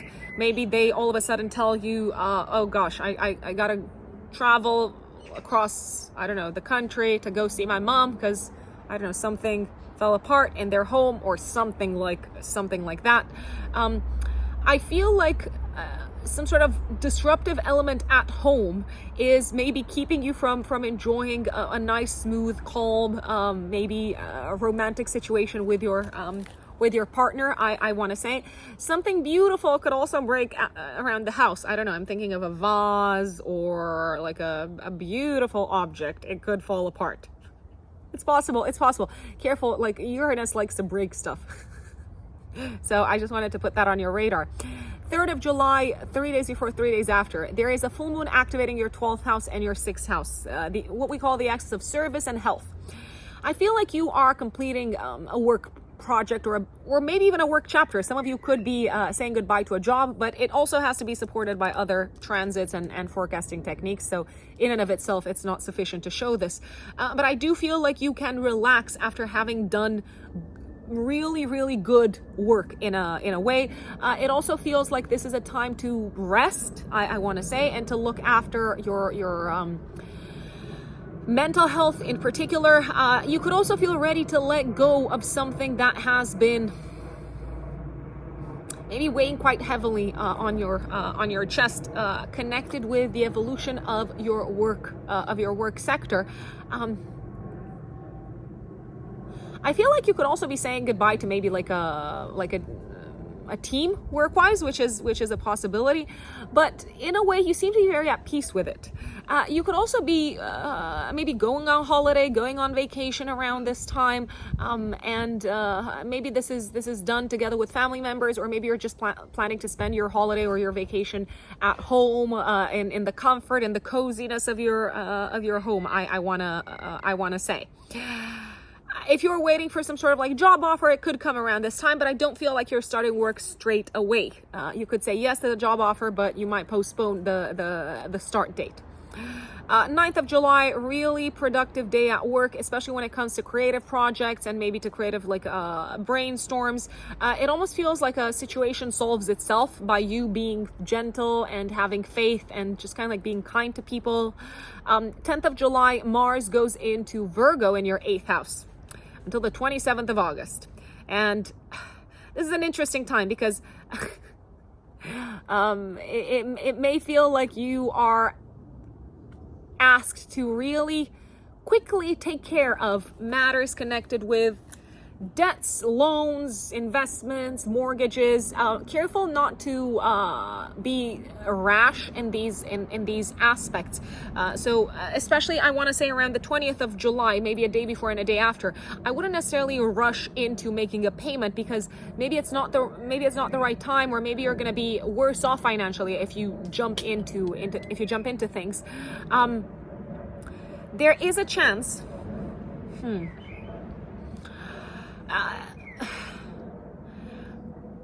There is a chance that you might need to fight for your commission throughout this period. If you are working on commission, you might need to like really push for it to come through. I wanna say a lot of action going on, and maybe a lot of conversations as well around investments, commissions, bonuses, but they might not all be very like super and like nice, chilled, friendly conversations. You might need to be assertive and to stand your ground and to say, no, like, this is what I deserve. You're not gonna swindle me out of this. 20th of July, you do seem to feel quite frustrated with the evolution of a financial situation, but I do feel like this is also a day when you kind of like just need to take a bit of a step back and accept that not everything is in your hands. And because you kind of like surrender and you accept that, you might feel a lot more at peace, and things might actually solve themselves. I will say this is also not a day in which I recommend working out very, very intensely, because you could hurt yourself, especially if you're running, especially if you're kind of like going from one place to the other, cycling or something like that. So maybe just kind of like you can chill on this on this day, do a little bit of like resting, maybe do a meditation on the 20th of July, maybe also the day before and the day after, but especially on the 20th of July. 10th of July, Mercury will also oppose Pluto in the 12th house. I feel like there's some unexpected kind of like information, some really like heavy information coming to the surface around work related matters. So something that has maybe like been buried, maybe because it was a little bit shady, the information. So it is possible. Keep your eyes peeled, my dear Aquarians. 23rd of July, the sun goes into Leo in your 7th house of relationships. Great. More spotlight being placed on your relationship sector. It may feel like for the next month or so, the partner is kind of like screaming like, here I am. I'm the most important. I want to feel loved. They might actually do that. And also on the 23rd of July, Mercury in your 7th house of relationships will square Uranus in your 4th house of home. Once again, a very kind of like sudden, random, unexpected conversation with a partner about your living situation. Again, you might have agreed on something, but now the partner is like bringing new elements to your attention, and you're like, whoa, what do we do with that? What can I do with that? 20th of July until actually the beginning of October, Mercury goes into your 8th house, so it may help you solve and fix any sort of like problems or challenges or issues that you had around mortgage payments, taxes, loans, stuff like that. It almost feels like it gives you the right information to use when taking action on this front, Aquarius. That is July for you. My dear Pisces, Pisces suns, and Pisces risings. What does July have in store for you? Of course, we're going to start off with the Venus retrograde. Yes. Venus retrograde, one of the most important events of the year. This Venus retrograde is starting off on the 22nd of July until the 4th of September. And this is happening in your 6th house of day-to-day work, and it rules your 3rd house and your 8th house. The 6th house is also the house of health. So what's going on here? First of all, look back at what was going on in your work sector and health sector from the 25th of July 2015 until the 6th of September 2015, because that's the last time when Venus went retrograde in this part of your chart. Relationships with coworkers may not necessarily be as straightforward. as they used to be with Venus retrograde. On the contrary, you might actually be very kind of like taken aback and surprised by them reacting weirdly, maybe them not kind of like observing, I don't know, like social etiquette or something like that, or them coming up with all sorts of like requests around like communications, paperwork, documents, payments, and you're like, whoa, hold on a second. What are you talking about? If you were waiting to start some sort of job, there could be some delays. A project could be kind of like postponed, or the other possibility is that you might need to revisit the financial side of things, and maybe also any paperwork connected with an old work-related project. And it's probably not going to be very easy to dig it out. It feels like you need to reach out to people that are unresponsive. Maybe they're on holiday, so it might be a little bit frustrating, but that doesn't mean it cannot be solved. One very important thing that I do want to recommend with Venus retrograde in your sixth house is don't make any quick, sudden, or random decisions work-wise, because you might revisit them when the retrograde is over. Careful what you communicate, because things might be misinterpreted and words can be used against you. And if you were thinking of doing something health-wise that also impacted your beauty and your aesthetic and your appearance, I would maybe not. I would not. With Venus retrograde in the sixth house, any sort of like beauty, aesthetic procedures, maybe it's worth just kind of like postponing for a little bit and just being sure that it's going to turn out well after the 4th, 5th of September, to be very safe onwards, my lovely Pisces. You might temporarily, throughout this period, also go back to working on a project, maybe connected with investments or something of this nature. It is a possibility. I do want to put that out there. But it may not necessarily feel like you're having the best of times, because you could be dealing with some people that you're like, I really don't want to talk to you. It's possible, very possible. One way in which you can make use of this energy is reach out to old clients work-wise, because they're probably going to have some work for you. It is a good time to catch up with old clients to make sure that they're happy and things like that. Another very important event astrologically is the North Node on the 18th of July until the 11th of January 2025, going into Aries in your second house of income, and the South Node moving into Libra. The last time when this happened was between December 2004 until June 2006. This is a great moment for you Sagittarian, my apologies, Pisces, to take a bit of a step back. Why was I saying Sagittarius? You're both Jupiter ruled. That's probably why. This is a great moment in time, my dear Pisces, to take a step back and ask yourselves, how did your financial sector evolve between December 2004 until June 2006? Because it is likely to go through some similar kind of like a similar, not the same, process of evolution from July of this year until January of 2025. This is a great time to increase your income, to make more money, to maybe diversify your sources of income, to make money in a new way, to bring in a new source of income into your life. You are probably going to have some important ideas, initiatives throughout this period, important people that maybe kind of like say, I want you to offer me this service. And you're like, oh, I didn't think about offering this service, but here I am offering this service, and it pays. This is also a really good time to prioritize growing your and developing your monetizable skills, because the cosmos is supporting you, essentially, my dear Pisces. It's not necessarily the best of time for investments. On the contrary, it may actually feel like investments and maybe even the area of shared assets and shared resources, maybe even the partner's finances, are not necessarily on the up, but actually they're going through kind of like a bit of a lower period. Investments could be going a little bit down, or they could be stagnant. Not necessarily the time to rely on your partner's resources in any shape or form, because they might actually go through a process of renewal themselves. So now you know. Let's go back to the beginning of the month. 1st of July, the Sun will conjunct Mercury in your 5th house and sextile Jupiter and Taurus in the 3rd house. I like this. This is a great day to go out, to have fun, to maybe like celebrate something with your romantic partner.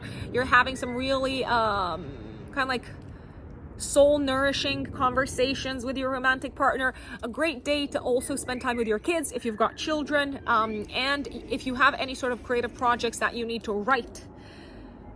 Very inspired. I'm just gonna put it out there. 2nd of July, Venus in your 6th house is squaring Uranus and Taurus in the 3rd house. I feel like you are having a little bit of a misunderstanding with a colleague at work, Pisces. Brace yourselves. Because this is probably not the last of the misunderstandings that you might have with colleagues at work. Also, there could be some sort of like incident on the road that maybe prevents you from getting to a meeting at work. It's not your fault, but it might be a pain in the back. Just putting it out there. 3rd of July, 3 days before, 3 days after, there's a full moon in your 11th house. I feel like you're celebrating something significant with friends. There's like a group type of celebration, getting together with peers, with friends, maybe even people that you work with, that you're friends with. You're feeling really, how should I say, appreciated by the people that you're hanging out with around this time. You could also agree on some sort of collaboration with a group of people. This could be a time when you also complete a group project and you really deserve to have fun and to celebrate and to give yourselves a huge pat on the back. You could also be completing some sort of like educational process with a group of people. This could be a time also when it feels like one of your kids has reached a milestone moment. Once again, a very proud moment in time. And it is a cause for celebration because you've worked very hard to get to this point, Pisces. 9th of July, Mercury really nicely aspects Neptune in your 1st house. This is a great day to maybe meditate and to see what sort of like insights come through in meditation, because you are unbelievably inspired and, dare I say, maybe even a little bit psychic on this day. Also a day to like really enjoy something very kind of like soothing and relaxing. It could just be going to the spa and reading a book. Very beautiful time. 10th of July until the 27th of August. Mars goes into your 7th house in Virgo. Brace yourselves, Pisces, because your partners are gonna get super demanding. They can be work partners, but also life partners, and they might get super demanding and anxious and restless and pushy and like maybe even like excessively critical sometimes over financial matters. It is a possibility. They might be all kind of like me. I want you to fix this. I want you to do this. So super kind of like demanding. Careful not to get into conflicts, especially there could be a feeling of being very frustrated with how a relationship is going, maybe because you feel like the other person is super selfish. On the 20th of July, maybe also the day before, the day after, when Mars is opposing Saturn in your 1st house, it could also feel like it's not worth your time to fight with this person. So it could be like a time of a clash. You could also clash with a business partner and decide to end the business partnership. Very possible. This is the time when you might be like, you know what? I'm done. Thank you, but no thank you. This is too exhausting. On the same day, 20th of July, also maybe you're going to feel it the day before and the day after, the Sun will harmoniously aspect Neptune in your 1st house. It really feels like you know where you stand, you know what makes you happy, you know what makes you feel fulfilled, and you realize, what am I fighting for with this person, I'd say. Also, going back to the 10th of July, let's see. This is a day when Mercury will oppose Pluto in the 11th house. You could hear some really maybe, I was about to say disturbing, something that you really didn't expect. News about one of your friends. It's a possibility. It is a possibility. You could also hear something from like a work colleague about one of your bosses, and you're like, oh no, I would have never imagined this person doing this thing. Careful with gossip around this time, because like the information could really come to the surface. So if you don't want like the entire company talking or discussing about something that you're sharing behind closed doors with a colleague, I would recommend refraining from sharing controversial opinions. 17th of July, 3 days before, 3 days after, you're probably going to feel the influence of the new moon in your 5th house. This is very nicely aspecting Neptune in your 1st house of identity, but it is in opposition to Pluto in your 11th house.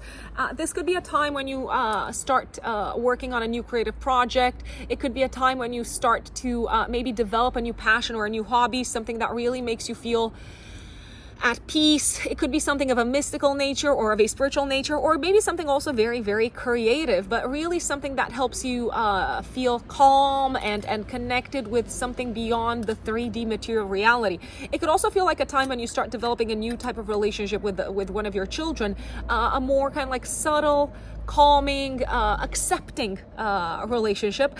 However, this could also be a time if you do discover, I don't know, one of your new passions or hobbies.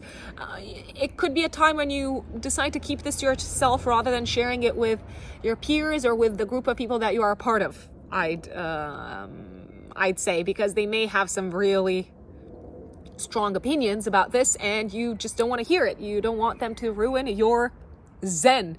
I will say this could be a time when some Pisces, and maybe also beginning of the month, like around the 3rd of July or around the 17th, there could be some news around children and pregnancy if this is supported by other forecasting techniques such as secondary progressions, solar arc directions, and other important transits in your chart, in your personal chart. And obviously we don't have access to that. That is something that is done in an astrological consultation. Let's see what else is going on this month. 22nd of July, when Venus goes retrograde, the Sun will also oppose Pluto in the 11th house.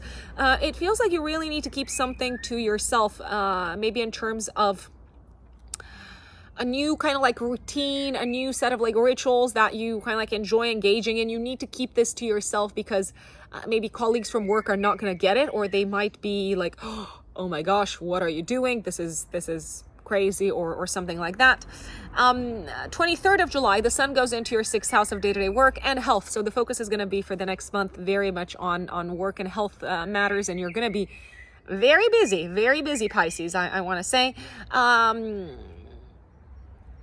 On the 23rd of July, there could be some sort of, once again, maybe development on the road or in terms of like traveling that maybe prevents you from getting the job done in the way that you wanted it to get done on that particular day work-wise. There could also be something of a health-related nature that comes up that requires you to be very flexible and to adjust your daily kind of like schedule. I'd say this is not a day for medical interventions. If you ask me, that's just my recommendation. If you can stay away from medical interventions on this day, it would probably be best, because there could be some misunderstandings between you and the medical practitioner. 28th of July until the beginning of October, actually, Mercury will enter your 7th house of relationships. It feels like you can finally reason with your partner, life partner or business partner. It feels like you are kind of like understanding each other better. Maybe you are kind of like understanding where they're coming from. They're coming up with more examples. They're being more open to conversation and maybe to bringing solutions to the table rather than just like pointing out problems. It's like, this is annoying or whatnot. And that is Pisces for July. Folks, I do want to thank you once again for having tuned in to watch your horoscopes. And if you would like to show your appreciation for the content that I create, if this is useful in any way, you can hit the thanks button underneath the video and make a donation straight here on YouTube. If you want to work with me, for us to dig into your natal astrology, to dig into your natal chart, to look maybe at the year ahead, compatibility, relationships, career, and so on, you can find me on my website, which is writteninthestars-astrology.com. I do work with clients. I offer readings, personal consultations. I do this via Zoom, and I would be honored if you would choose me as your astrologer to analyze your cosmic blueprint, both from a natal perspective, but also in terms of the future, for you to understand what life chapter you're in, how you can make the most of it, when you're likely to experience significant shifts and transitions, relationship-wise, career-wise, financially, spiritually, and so on. Thank you once again, and I will see you next time. Bye.